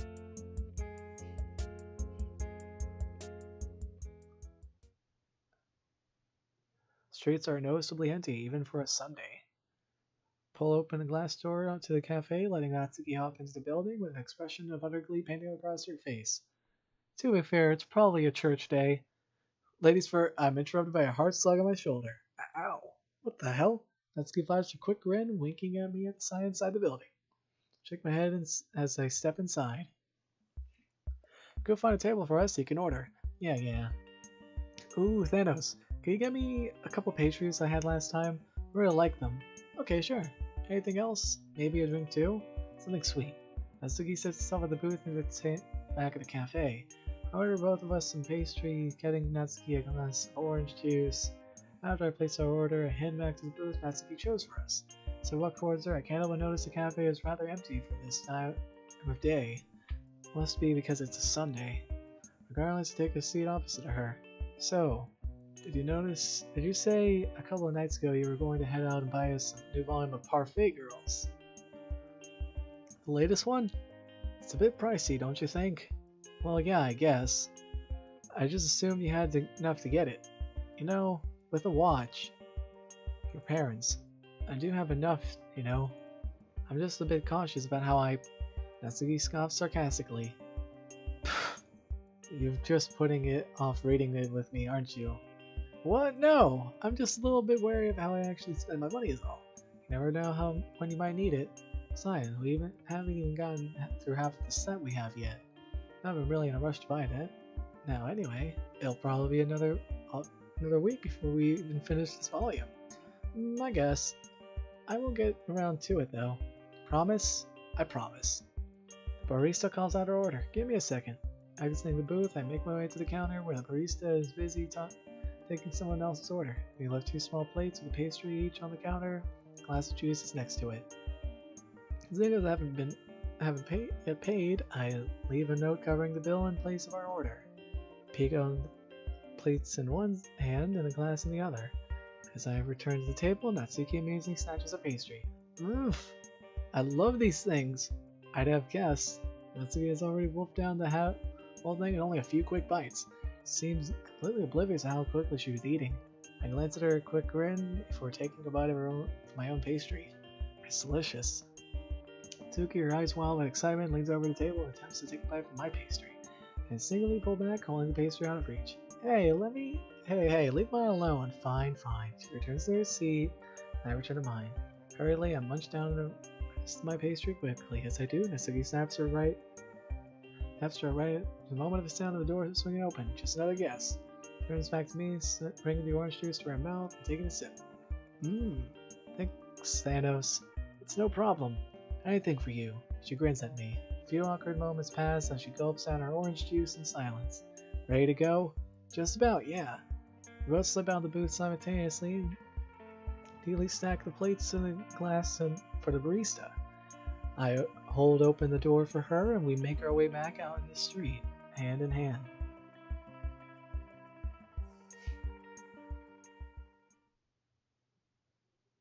As we approach the door, Natsuki stops me. Thanos, thanks for taking me out. It really means a lot to me.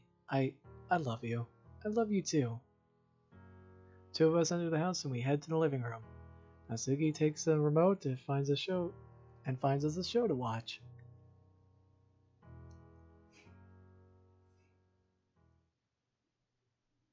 Hey, are you hungry yet? Look at the clock, somehow hours pass without my knowledge. Not really, are you? No, I ate way too much at the cafe. I am a little thirsty though. You want me to fix us a drink? Natsuki nudges her leg and removes her head from my shoulders. Yeah, thanks.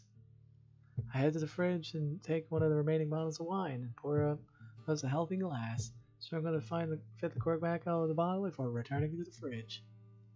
No bottle service today. No, we have school tomorrow. If we hadn't missed the majority of last week, I'd be more than happy to drink the whole thing. I can't imagine tomorrow will be an easy day. You're right. It's too bad we just can't keep bunking off. I know it'll be hard for us to get it attending class. Again. Finish our glasses of wine, watch a few more shows, and head upstairs. I'm going to shower now. It should save a bit of time in the morning.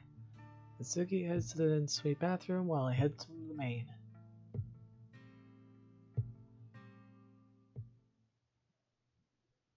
I flop down in my bed and stare at the ceiling, hearing the water cut out from the en-suite. Oh boy, sorry. I decide to wait for Natsuki before I pull the covers over. Thanos! I stand up to see Natsuki in her towel. I can hardly see her in the moonlight. Natsuki throws her towel to the floor, pushing me to the side of the bed. Just in case.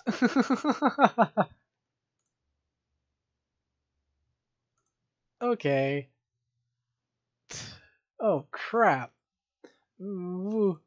I can feel Natsuki staring beside me, her outstretched arm brushed alongside my shoulder. I yawn, mouth open wide. What's up? We're gonna be late, dummy. We gotta get going. She clambers out of bed, and I hear my bedroom door slam shut. I wrench my eyes open and rise from my bed.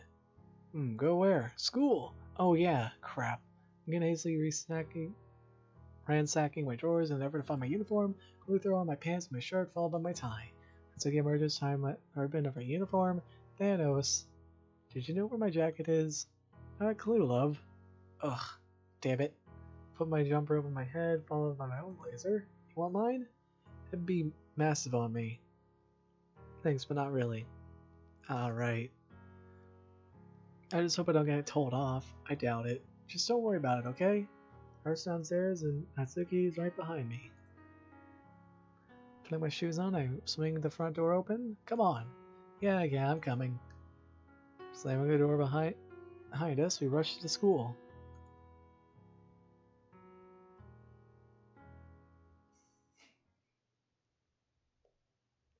Made it on time, thank God. Walking through the courtyard, we part ways with Light kiss as we depart to our separate lessons. See you later. Love you. Love you too. No skill of students whispering and pointing in our direction. I'd assume they're just jealous that they don't have what we do. I turn and flip them off before I sleep the way to the building. Fuck you! I'm in a relationship! I hurry through the corridor towards my first lesson. As I turn to the corner, I bump into someone, nearly knocking them backwards. Flash of purple I saw as they fell and tell me it was Yuri. Oh, sorry. Oh, Thanos. It's fine. I was hoping to see you, actually. See, we need to talk. I don't think now's the time, Yuri. I've got a lesson to get to. So do you, right? I suppose. But I wouldn't mind too much if I missed it. Besides, this is important. We'll talk later, okay? At the club? Try to walk away and she grabs Mara to stop me. Hey! This needs to be private. Just the two of us. Seeing if there's not much of a chance of escaping this, I accept it. Fine. But make it quick. She beckons me along the vacant classroom. She practically barges down the door with excitement, dragging me inside. She locks it behind us. Why are you... Sit there. I reluctantly take a seat on one of the desks. Oh, God. What the hell is she playing at? You see, Thanos, I need you to be alone because I don't know how else to say it. I'm madly in love with you. Fuck off! There, I said it. I just needed you to know. I don't care if that immature child is listening. Thanos, you don't want to be with her. Believe me, she's a bitch. She doesn't really love you, not like I do. What happens to her is entirely her fault. She doesn't deserve someone as brilliant as you. You know you can do better, and I'm right here. Thanos, I want you to be with me and only me. No, I'm with Natsuki. I love her. That isn't going to change. Thanos, I want you inside of me. You know you want to. Just let me. Yuri reaches on, grab my tie, pulling me towards her. Hey, get off me! This is inescapable. Shocked, I shove her back and knocking her into a desk. Her momentum slides back a little, but it comes to a halt quickly. Oh, Thanos, why would you prefer a little girl when a woman is standing right in front of you? Trust me, Thanos, I could treat you much better than she ever could. All I'm asking is for a chance to show you what I can do. Can you at least give me that? No, Yuri, I can't. Just leave me alone. I know you saw my pictures, Thanos. I know you like them. That's why you said your phone was malfunctioning. You want me to take more of you. So why are you turning me down right now? She edges forward. Yuri's getting a little too close. Which one was your favorite? I bet it was the one with the heart. I saw that in your eyes, Thanos. The cafe. I know you want me. There's no need to hide it anymore. So come on. Take what's yours. Yuri reaches out to her shirt as begins to unbutton the attempt to seduce me. Oh boy! Yuri, that's enough. Really. Cut it out now.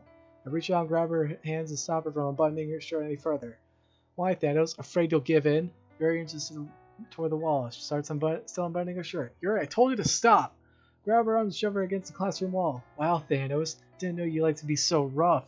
And turning up for a second, I see her blurred face in the window disappear. I'm absolutely sick of her attitude. I'm not going to bother being polite anymore. Fuck you! You're an obsessive, bullying, narcissistic bitch! And you're lucky I won't tell anyone about this. Just stay the hell away from me, you hear? And stay away from Natsuki too! Just because if you don't, they're going to know about these. Motion towards her arms. You understand? Why, Thanos? I look over her arm and maybe could break for the other door, suspiciously wide open. Thanos, wait! I sprint towards, running as fast as I could towards my classroom without looking back.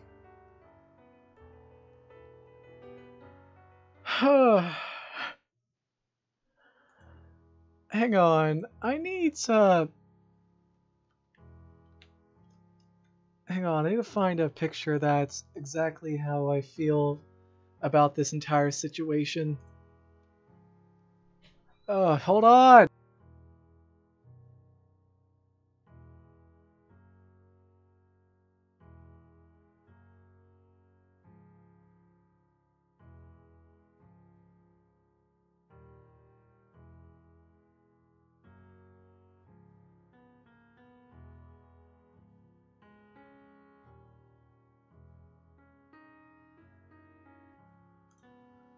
I am back, and why is my... Hold on, I gotta refresh the page.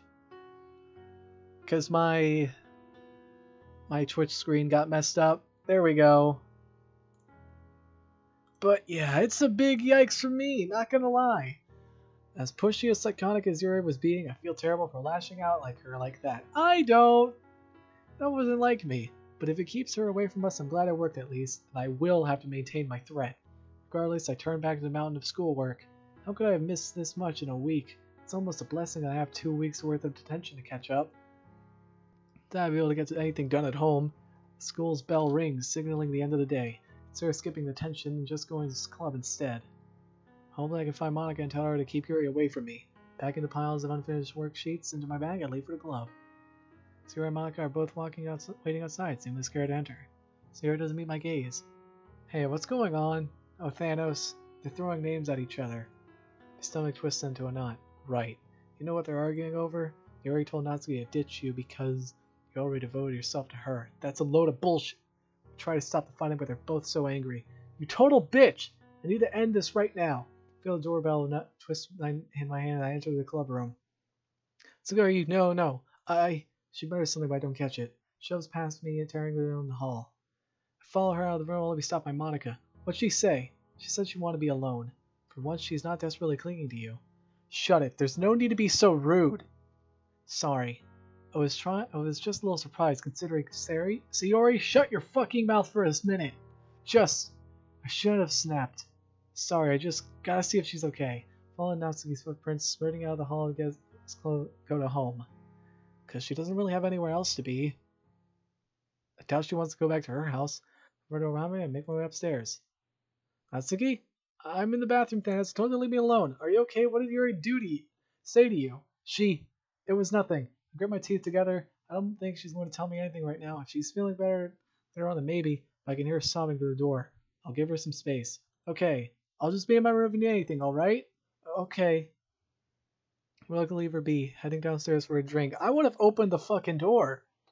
I check the fridge to see what we have. It still baffles me to how much food we have is in here. Natsuki moves in with me. It's always stocked with ingredients. The longer I stare in the fridge, I feel something is missing. The wine. I don't want her drinking when she's so emotional. I'll talk to her. I'll head upstairs and knock on the bathroom again. Natsuki, have you gotten the bottle of wine? Yeah. Just please go away. I'm just worried about you. Please don't drink it, or any more if you have. Thanos, I told you to go. I'm sorry, but I'm coming in to take it. Just can't bear to see you like this. No, Thanos, don't. Fiddle with the handle for a second. Look, if you're going to get changed to something, I'll just close my eyes. Just hand me the bottle of wine, I'll leave you alone, okay? Fine. Open the door and clench my eyes shut. Hold my arm and reach out, waiting for the wine bottle. It's my hand, I close my hand around it. Sweat around the sides, and I start to lose my grip. Bottle of wine slid out of my hand, I can hear it shatter against the tiles. Shit! Hold my eyes to look for remains. In the corner of my eyes, I see Natsuki. Oh, God. No, please. Natsuki, please.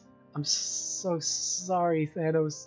She told me to. What? Why? I've been feeling so bad. Those kids, they followed me in class, and they were just horrible. I ran out of the class. I saw you with Yuri. I didn't want to believe something was going on between you, but she told me you wanted to be with her. Natsuki, I'd never...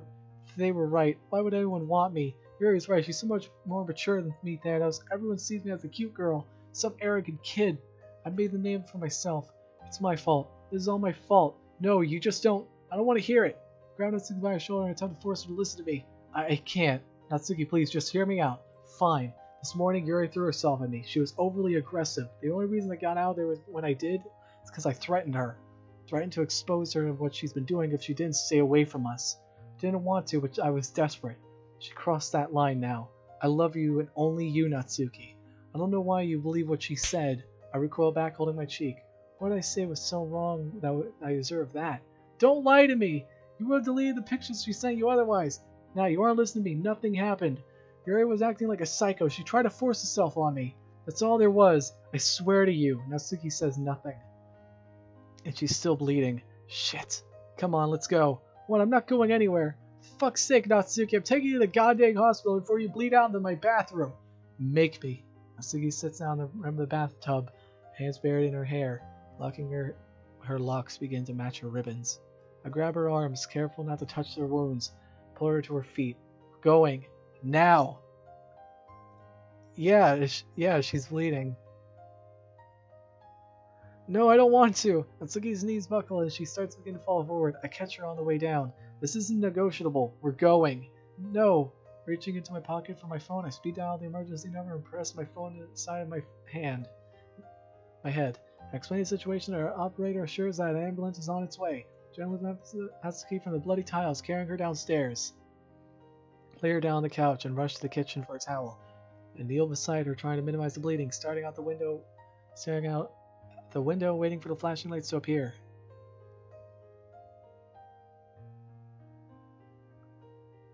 Fuck Yuri, man. After what feels like hours, the ambulance arrives. Two paramedics hop out and wheel the gurney to my door. As I pick Natsuki up once more, I notice she's unconscious. Paramedics roll the gurney in the living room. I lay her down into it. Immediately, they begin to rush her back to their vehicle. I follow. Wait, can I stay with her? The attendant nods, motioning me to get in. Jump in the ambulance, and immediately we speed off to the hospital. Can't do anything, but we watch as the paramedic does everything he can to stop the bleeding. I answered all the questions I could, of course mentioning that she's probably gotten through a whole bunch of wine. I overhear the driver speaking to the radio, mentioning that Natsuki's wounds are fairly deep. The ambulance comes to a sudden halt. Back door immediately swings open and Natsuki is rolled out. I try to follow her into the A&E ward to no avail. That nurse intercepts me and leads me to the waiting area.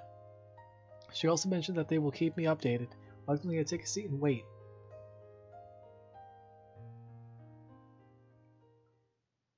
Tuesday. Remember when I was going to talk to Yuri on Monday? Good times. I feel something nudge my shoulder. Natsuki? Rubbed my eyes and noticed some earlier. Must have been yesterday even.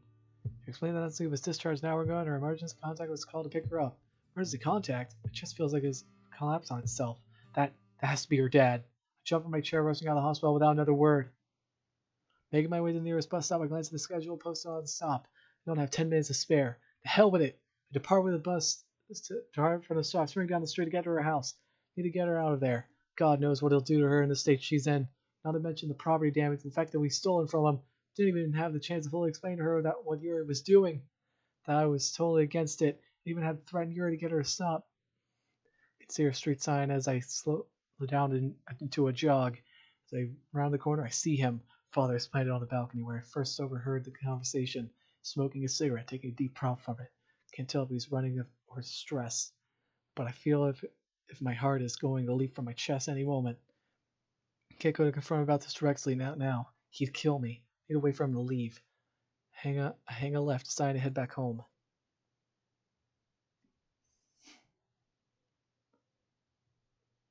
Better not touch her. After a short while, I return to a familiar view of my house. I head up my bedroom.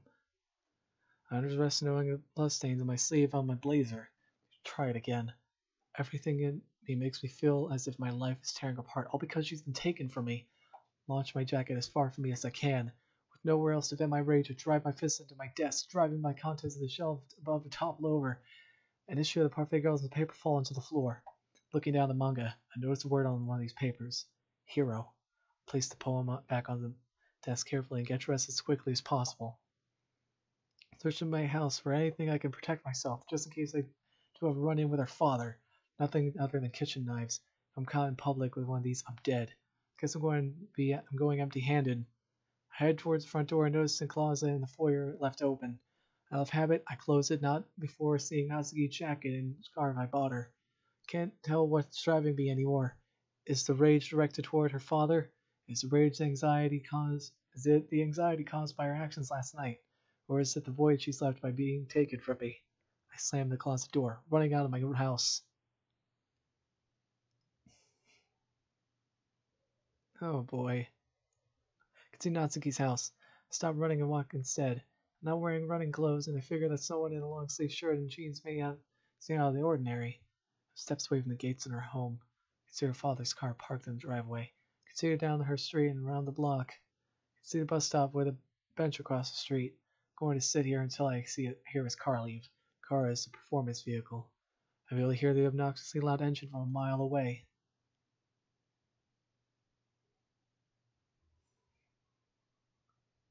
I check my phone for time. I've been sitting here for an hour and a half. She's still in there. I need a drink. My tongue feels like sandpaper. Stretch out and stand up, heading quickly to the store nearby for a can of cola. Good thing I got some. Bag of refreshments, I pass by Natsuki's house. The car is still parked in the driveway. I'm coming for you, Natsuki. I promise.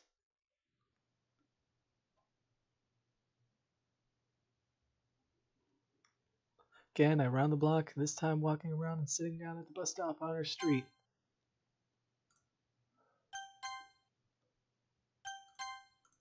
I stay there, motionless and fixated on the house's gates. Hand on my shoulder breaks my concentration and makes a jolt to my feet. Thanos, what are you doing here? It's Private Monica, sorry. What are you doing here? I was going to check in on Natsuki. You already told Sayori and I that you two broke up. Stopped by your house as well, but you weren't home. She is! Didn't break up, Monica. Her dad took her off back, and I took her to the hospital. So why you sit here and stay at her house? Why was she at the hospital? I choke on my words, but I look at Monica's face. She can tell what I'm trying to say. Was it because of Yuri? I nod. I didn't think she'd take it seriously. Why don't you just go knock on her door and see her? Can't do that, and neither can you. It's not for me to explain.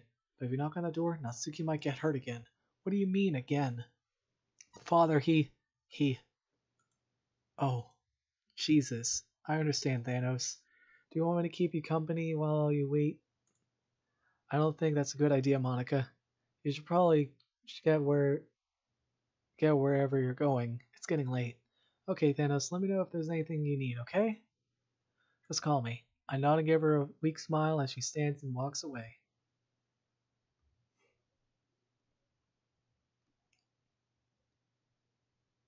Finally, I hear the engine start and headlights illuminate from the driveway. This is my chance. The gate opens, allowing the car to burst from the driveway. Didn't see anyone in the passenger seat. She must still be inside. Sprint towards her house. Need to act fast. I'm not sure how long he'll be gone for. Begging for her hold up in her room like last time. So it shouldn't take long to pick her up and take her to the police station. This can't go on any longer. I won't let it. Seeing as the knocks provided no response, I'm not taking no for an answer. I brace myself for impact as I swing a small rock into the glass window on the door. Glass shatters. I know exactly what the consequences would be if father caught me trespassing like this, but I don't care. Jam my right hand through the window and unlock the door from the outside. Creaks open, I slip through, slamming it behind me. Peeking through downstairs of the house, she's nowhere to be seen. Definitely her room then. Nearly found myself sprinting upstairs, shouting her name. Natsuki! It's me! Notice that the remains of the door frame I left behind have been cleaned up, leaving a vacant entrance to her father's room. Curiosity washing over me, I take a quick look. Father's room is even bigger mess than hers it was all that time ago. Cupboards are escaping open, clothing littered to the floor. Desk drawers torn open, the contents spilled. Fast food wrapper litters the bed. I reach out and feel it. Still warm. It must have been from before he left then. Backtracking to Natsuki's door, I nearly trip on what appears to be her shoes, strewn out nearly in the hall. Remember what you told me about knocking, and what happened if I didn't. For my own safety, I rap on the door multiple times. Natsuki, it's me. Nothing. Ah, the hell with it. Swinging the door open, No!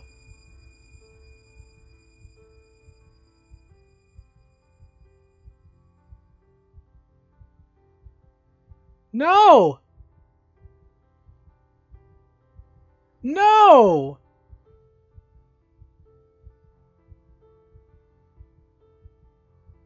No! Natsuki? No. She was like the only good character. Come on, man. No. I'm not here. This isn't happening. What the fuck? My entire body feels cold. Can't feel my heart beating anymore. Drop to my knees. She can't be. Natsuki. She's gone. The only girl I loved like this. She's been taken from me. I want to scream, but I can't make a sound. Overwhelming urge of vomit nearly overcomes me. But my sobbing suppresses the bile in my throat. I can hardly breathe.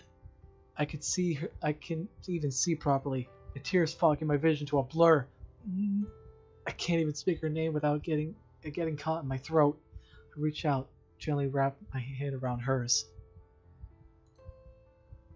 It's limp, lifeless, cold. I take my hand back. I loved her, but I couldn't save her. I've never felt so weak in my entire life. Try as I might, can't even bring myself to stand. All sensation other than the absolute dread has left me. Can't bear to look at her like this anymore. Jam my eyes shut and try to fill my mind with memories of her. Happy thoughts, happy thoughts, happy thoughts.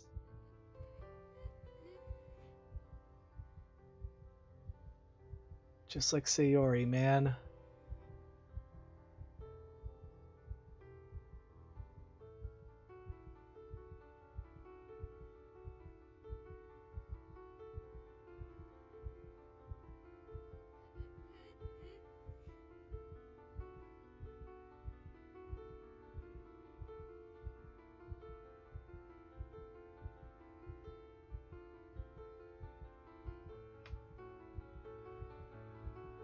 Jesus Christ.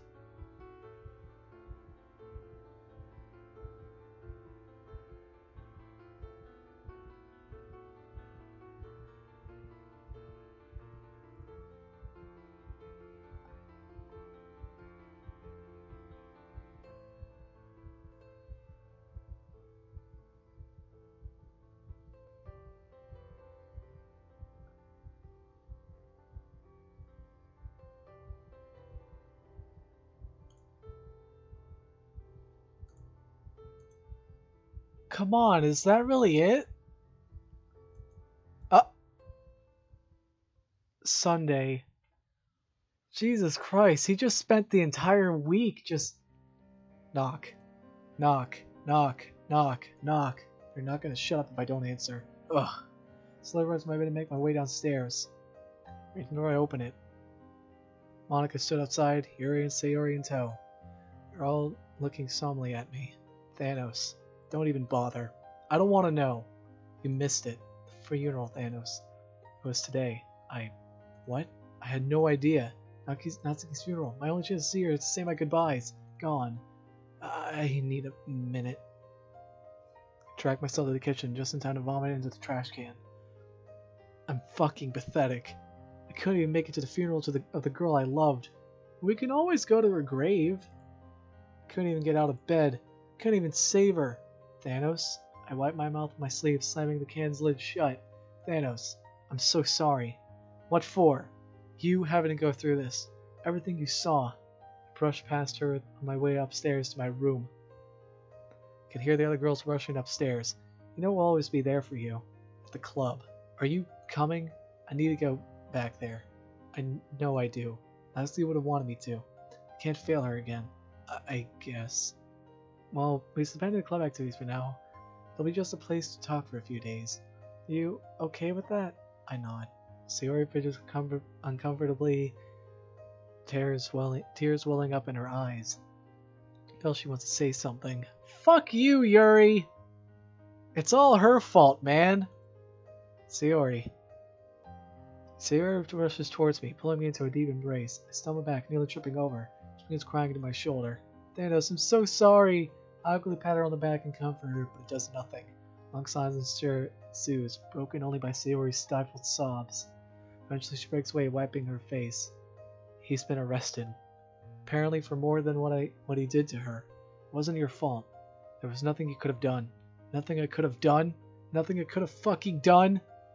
Could have done so much more. Could have stayed with her at the doctor's. Could have been there to comfort her. Could have told her I love her more. Could have convinced her to go to the cops. That if she did, she'd be free of him. She'd be safe. She'd be happy. But now, she never will be. And nor will I. I can feel the tears welling up in my eyes again. I need to get away from this. I need help. I need sleep. I need Natsuki. I need to be with her. I need to Thanos. Don't. All of you, please.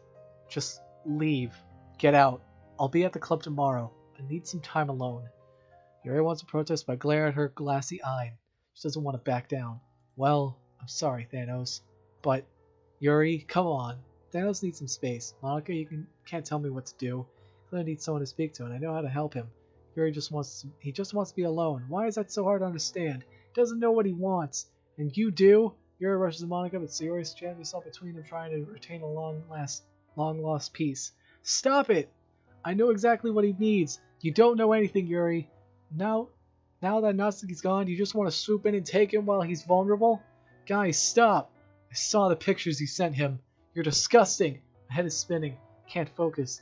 Suddenly, against the wall, I slide down to the floor, watching the fight wearily. Fuck me, man. What? No! Okay.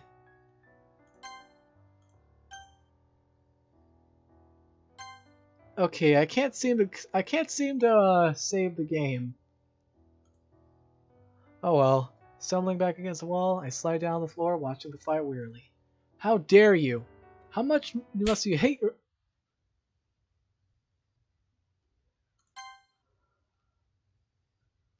How much hate yourself to? How much must you hate yourself to be such a self-righteous... Yuri stumbles to her knees, dazed and confused. Monica fucking hit her.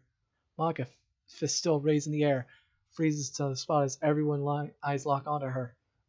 Oh god. Yuri, I'm sorry. Yuri pulls over her feet, eyeing Monica scathingly and starts striding towards her. Instead of making a move, she moves past her straight out of the door. Have no words. She's gonna get a knife. Sir, weeping, rushes out too, to catch up or to leave, I don't know. Monica lets alone with me, muttering to herself, I shouldn't have... I'm sorry, Thanos. As girl leave, Monica slams the door behind her. I'm alone with my thoughts once again.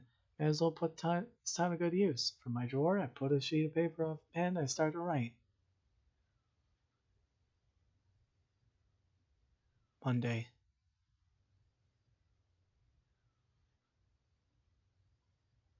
Morning. This is it. My first day at the club. It's still Yuri's fault, though. I honestly hate her more than Monica. Like, I could give less of a shit about Monica right now. Yuri fucking killed her. This is it. My first day back at the club. Hopefully I make my way to the bathroom. Oh god. I haven't cleaned up. Her dried blood still pecks my tiles and broken glass spread along the floor. I can hear a crunch beneath my shoes as I make my way to the sink and splash my face with water from the tap. Face the mirror, I take a good long look at myself. Look at you. You're disgusting. This is your fault. You should have done more. You should have called the police as soon as she confirmed your suspicions.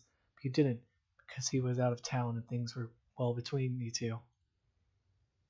You were lazy and you didn't want to deal with the hassle. You disgust me. You fucking idiot. It's your fault she's dead. It's your fault. It's your fucking fault. I can't take it anymore. I leave the bathroom with the tap still running. Back in my room, my uniform still lays waiting for me. Get changed quickly, ready to go. Taking one last look around and make my way around out of the door.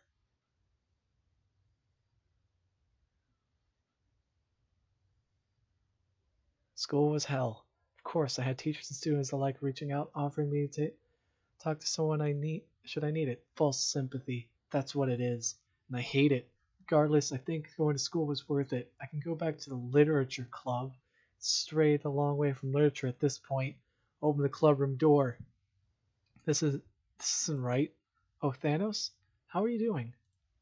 We're all here for you, you know. Mom gives me a weak smile. I understand where she's coming from. False sympathy is the last thing I want. Can't help but feel drawn out to the closet, knowing full and well that if I step foot in there, I'll break down entirely. Sitting in the corner of the room, next to the entrance of the club.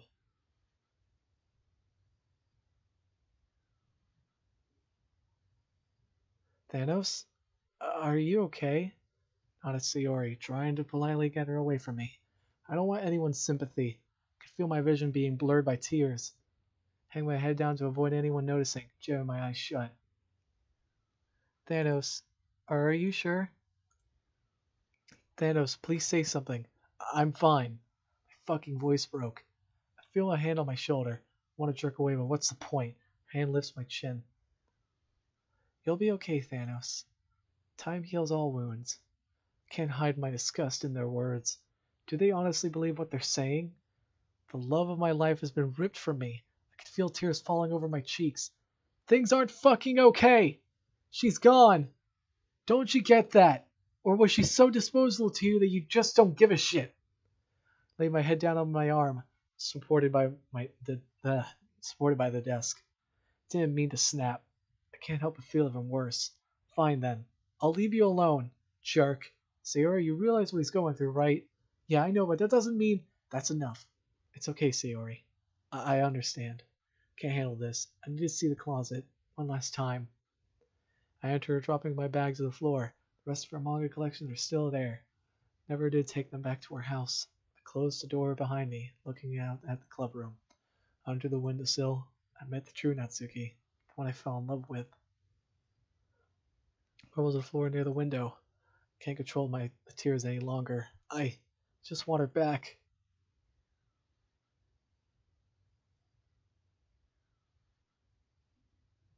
Thanos? It's nearly the end of the day. We need to go soon. Monica stood above me, trying to talk to me. Pretty much unresponsive. Sighing, she outstretches her arm in my direction, offering to pull me up. I suddenly stand up of my own accord, ignoring her helping hand. Sayori's already gone home. Oh. If you want, I'll take you home. Just want to make sure you recover, Thanos. It's horrible, and we all hate seeing it go through this. That's why we're trying our best to help. You don't need to... Thanos, please don't tell me you're considering... I'll have to let the school know. I'm not... I'm fine living with this. I deserve it. Thanos, why? Why are you blaming yourself? Because it was my fault. I should have called the cops as soon as I knew for sure what was going on. Did it because he was away or something. We were enjoying the time we had. I had the perfect opportunity to give her a better life, and I fucking blew it. Now Natsuki's dead. I'm rotting in the worst hell I could possibly think of. Thanos, this isn't okay. You can't live like this. Come on, let's go. I'll walk home with you. I need to use the bathroom first. Fine. I'll be waiting outside, okay? We exit the club together without another word. She takes a seat on one of the benches in the hallway. In the bathroom, I move into one of the stalls, drop my bag on the floor, and unzip it, with a poem buried deep within it. Exit music. So there we were together, white room by a window, where the sun came through. No matter the outcome, no matter the cost, I wanted nothing but the best for you. Your tiny hands, your crazy kitten smile, everything was perfect, if only for a short while, but it was all coming crashing down, because you had to leave. Now that you're gone, there is nothing left. I didn't try my best, and now we paid the price. To my life comes a darkness, and there's nowhere left to hide. My heart, my mind, places I used to reside, lays an overbearing silence caused by your absence. This is all on me. How could I let this happen? Guilt holds me like a phantom. Regret drags me like a storm, calling out an urge I am helpless to resist in my darkest hour. Whatever happens next, I messed up everything. I can't bear my consciousness wailing to its toils with my sanity. I run to the back and cover my ears to my deepest depths, but it's the loudest sound I'll ever hear. Maybe a deep dive to face my fears will help me get back to your arms. Now I'm sailing to the moon to come and be with you. I will see you in the next life. I swallow. I'm going to have to make this quick. I exit the bathroom, note in hand. Monica must know something's up because she stands up at once and approaches me. Dennis, what's that? It's something I wrote last night. You mind letting me read it? Sure, go ahead. Let go of the note and Julia takes her to the floor towards her. Bends down to pick it up and returns to her seat on the bench to read it. A couple minutes pass, her eyes fixated on the paper. By the time she's finished reading, she stares at it with glassy eyes, like she's on the verge of tears. She doesn't even have time to mutter my name like I'm sure she would have, because I'm already out the door, bolting out of the school. Thanos! I hear the echo from behind me as I sprint down the street and out of her sight.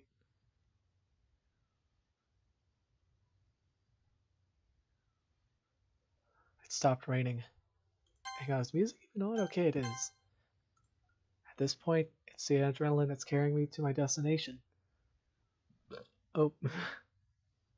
I know where I'm going, but I need to make sure I don't run into anyone. Not far now. I hear a siren blare up from a couple blocks away. Sounds like Monica's let them know about me. Doesn't matter anyway. I'm here. Standing in the middle of a bridge and stare down the water. I try to control my breathing and sob, but it's no use. Failed her. If I could have done things different, I would have. But I can't. Now the girl I loved is gone. Forever. I drop down on my knees, gripping the railing with one hand. I lift my head, looking out of the vast body of water. Bring myself to my feet. An intense wave of clarity stops my sobbing. I hold my breath for a moment, letting out a shaky sigh. Step out onto the ledge. This is what has to happen. I was doomed from the start.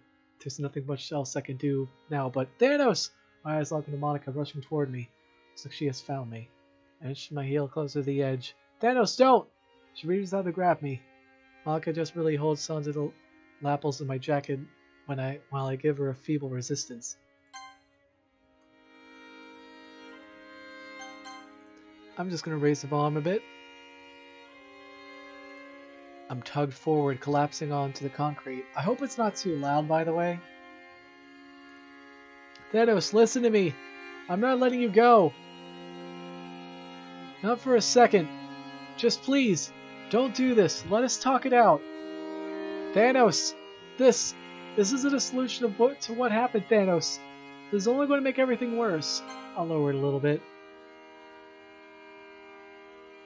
There. Do you understand? Thanos, this isn't how your story ends. Please. I wiped the remaining tears from my cheeks. Managed to rise to my feet, gripping the railing for support. My entire body is trembling. I feel completely numb. Look at me, Thanos. Please, you can't do this. I meet Monika's gaze for a moment, seeing the tears wailing in the corners of her eyes send a sharp pain through my chest. Thanos, you're not thinking of the bigger picture. Sayori, you know what will happen to her if she loses you? I know you, Thanos. You really want that? You can't. And Yuri? God only knows what she'd do. Why should I care? She's a good chunk of the reason. What happened to the screen for a second? You guys saw that, right? Why did the screen flash? Monika. Let's go back. Oh. Okay. I thought I read her name wrong for a second. Please. Monika takes a hold of my hand, pulling us away from the rail. We all love you, Thanos. We'll always be here for you. No matter what.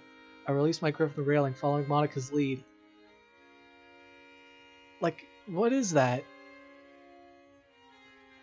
I'd have to look back in the playback, because I don't recall that happening. No. Pushing with all the energy I have, take Monika by the shoulders, jump back as hard as I can. Lose her grip, be stumbling and nearly falling onto the concrete. As Monika realizes what's happening, she lets out a scream and scrambles to her feet. It's supposed to be done. This is the only escape from everything. I can't control my actions anymore.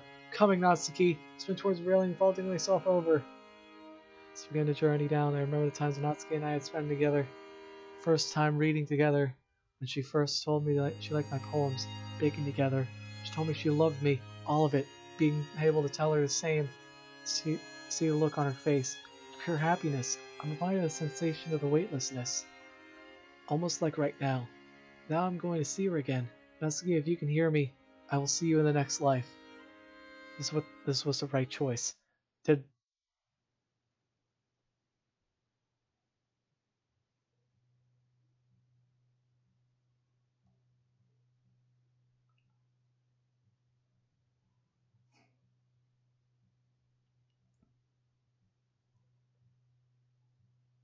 Holy shit.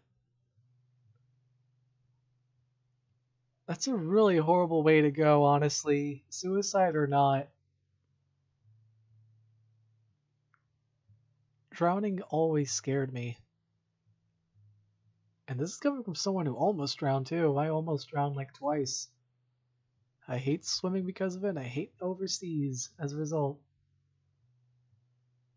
Jesus.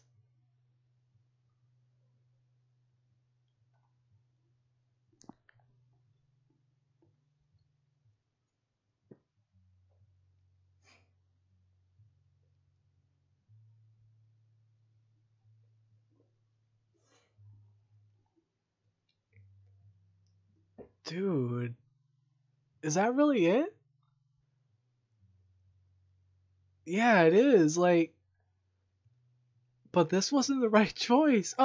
Whoa. Whoa. What was... I saw Natsuki.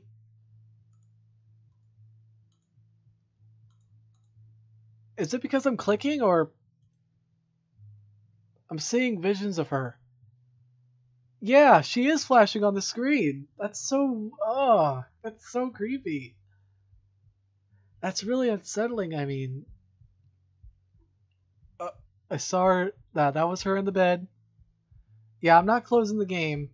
I'm not going to close the game, because... There has to be something else after this. Yeah. Yeah, there's more... There was her being hugged. God, his hand's just slowly going down. What was that one? Was that her hanging? I really hope it wasn't. That would suck if that's his last vision, is just her hanging. Well, his hand's gone.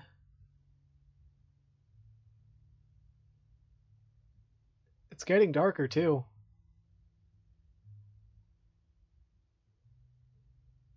It seems like his vision is fading.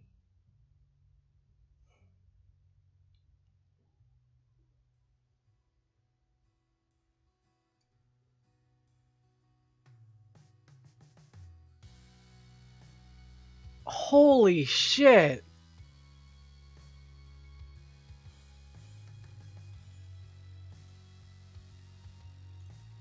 Holy shit!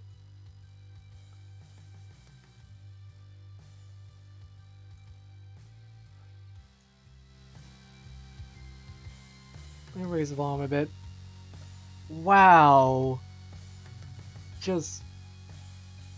Oh, God.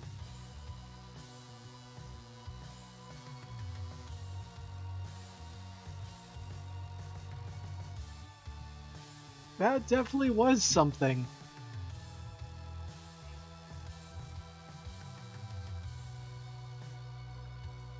Aw.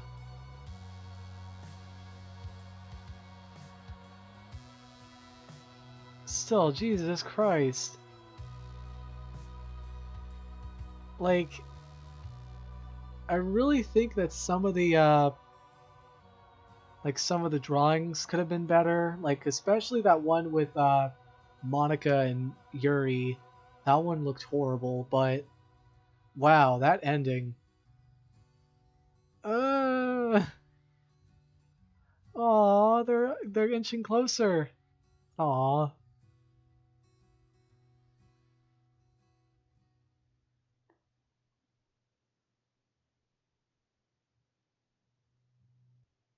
Aw, that was the photo they took.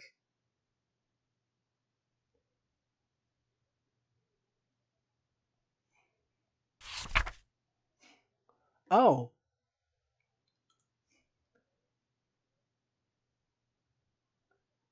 To you, the player. First of all, I'd like to thank you for giving Doki Doki Exit Music a chance, and simultaneously apologize for the last 30-ish minutes. I hope you can forgive me and hope that you enjoyed it.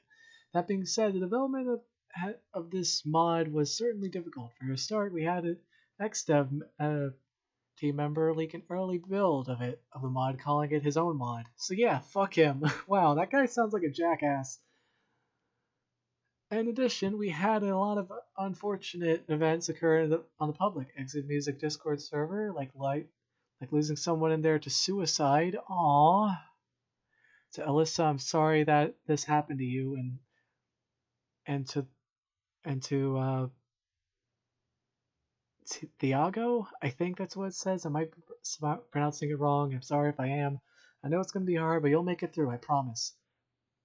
I joined Exit Music on the 9th of April. Since then, I've met so many great people. So to all of you who reading, thank you for taking interest in this project. We couldn't have done it without you, Astronova. Working on the DDME has been fun. Meeting new people and helping to complete this mod was one of the best things that could have happened to me in the past few months. I sincerely hope the effort we all put in was worth your time. Malika Maker. I genuinely hope that you enjoyed everyone's hard work. I know that the ending may have been hard to handle, as well as a few other things. I just want you to know that I loved writing this. Moving on, I have a list of people I like to thank, for without them, this mod wouldn't exist. Dan Salvato, since Satchely and Eloquent for creating Doki Doki Literature Club. Without this damn game, I wouldn't even know where I'd be. Thanks. Baiju Mike for introducing me to the concept of Doki Doki Literature Club modding, for playing it on his YouTube channel, and showing me how terrible some were. Hell, he may as well be reading right now. So I appreciate it, man. Radiohead for creating some good fucking music, and how Exit Music for a film inspired the story of the mod somewhat. I love you guys. Keep pushing the boundaries. My team for putting on with my sorry ass. Love you guys. Well, I think that's everything. You can catch me on Discord at airspace #4433 if you want to talk or something. Sincerely, Oliver. Is that it? Normally the game will just be like, oh, that's all. Oh, the game won't work anymore, and then it closes itself. Is that the whole game? Like, Jesus.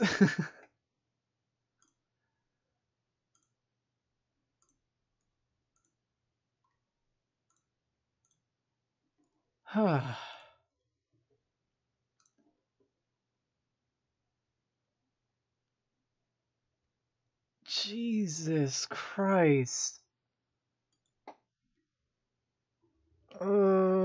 Man. It sucked that Natsuki died. Like that, like even though like it was like an edit of Sayori hanging, that looked really good. And I hate myself for saying that, but I'm being honest, that was a well-made sprite, but holy shit.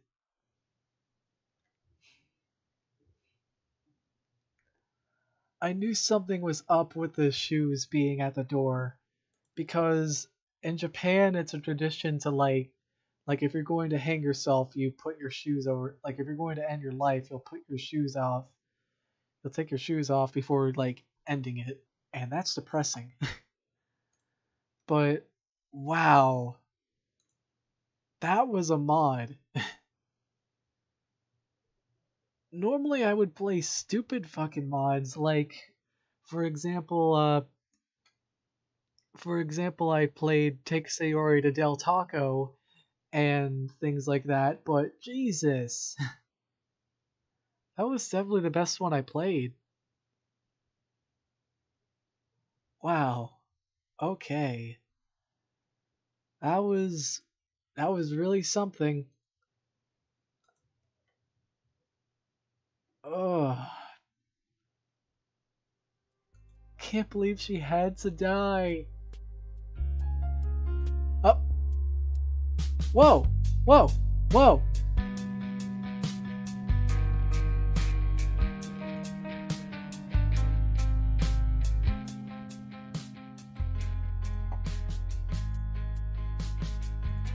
Well,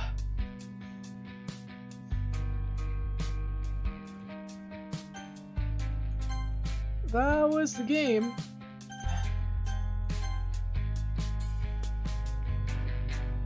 Jesus Christ.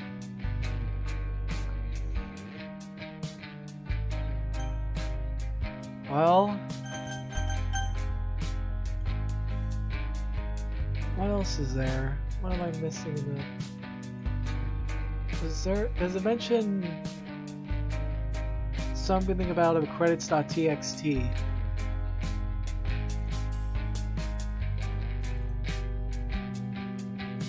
Yeah, there is. There's a credits.txt in here.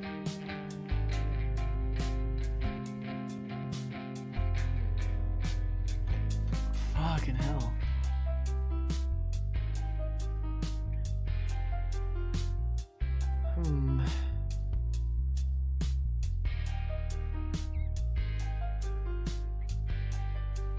Oh, the guy has a Twitter and Reddit as well. His Reddit is u/Oliver C. Norton, and his Twitter is deadairspace18, which I'm definitely going to follow. Hang on. Space.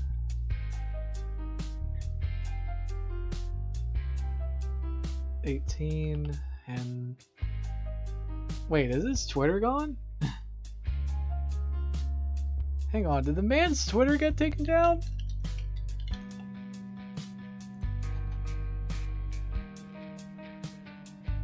Yep.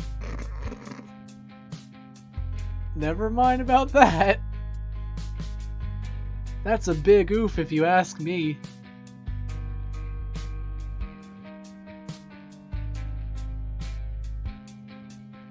Oh well. Doki Doki Rewind. Let me look that up real quick.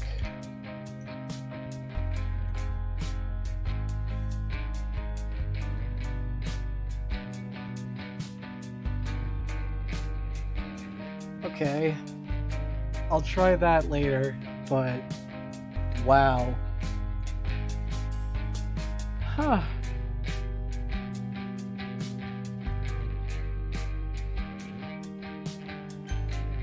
That was a fucking mod.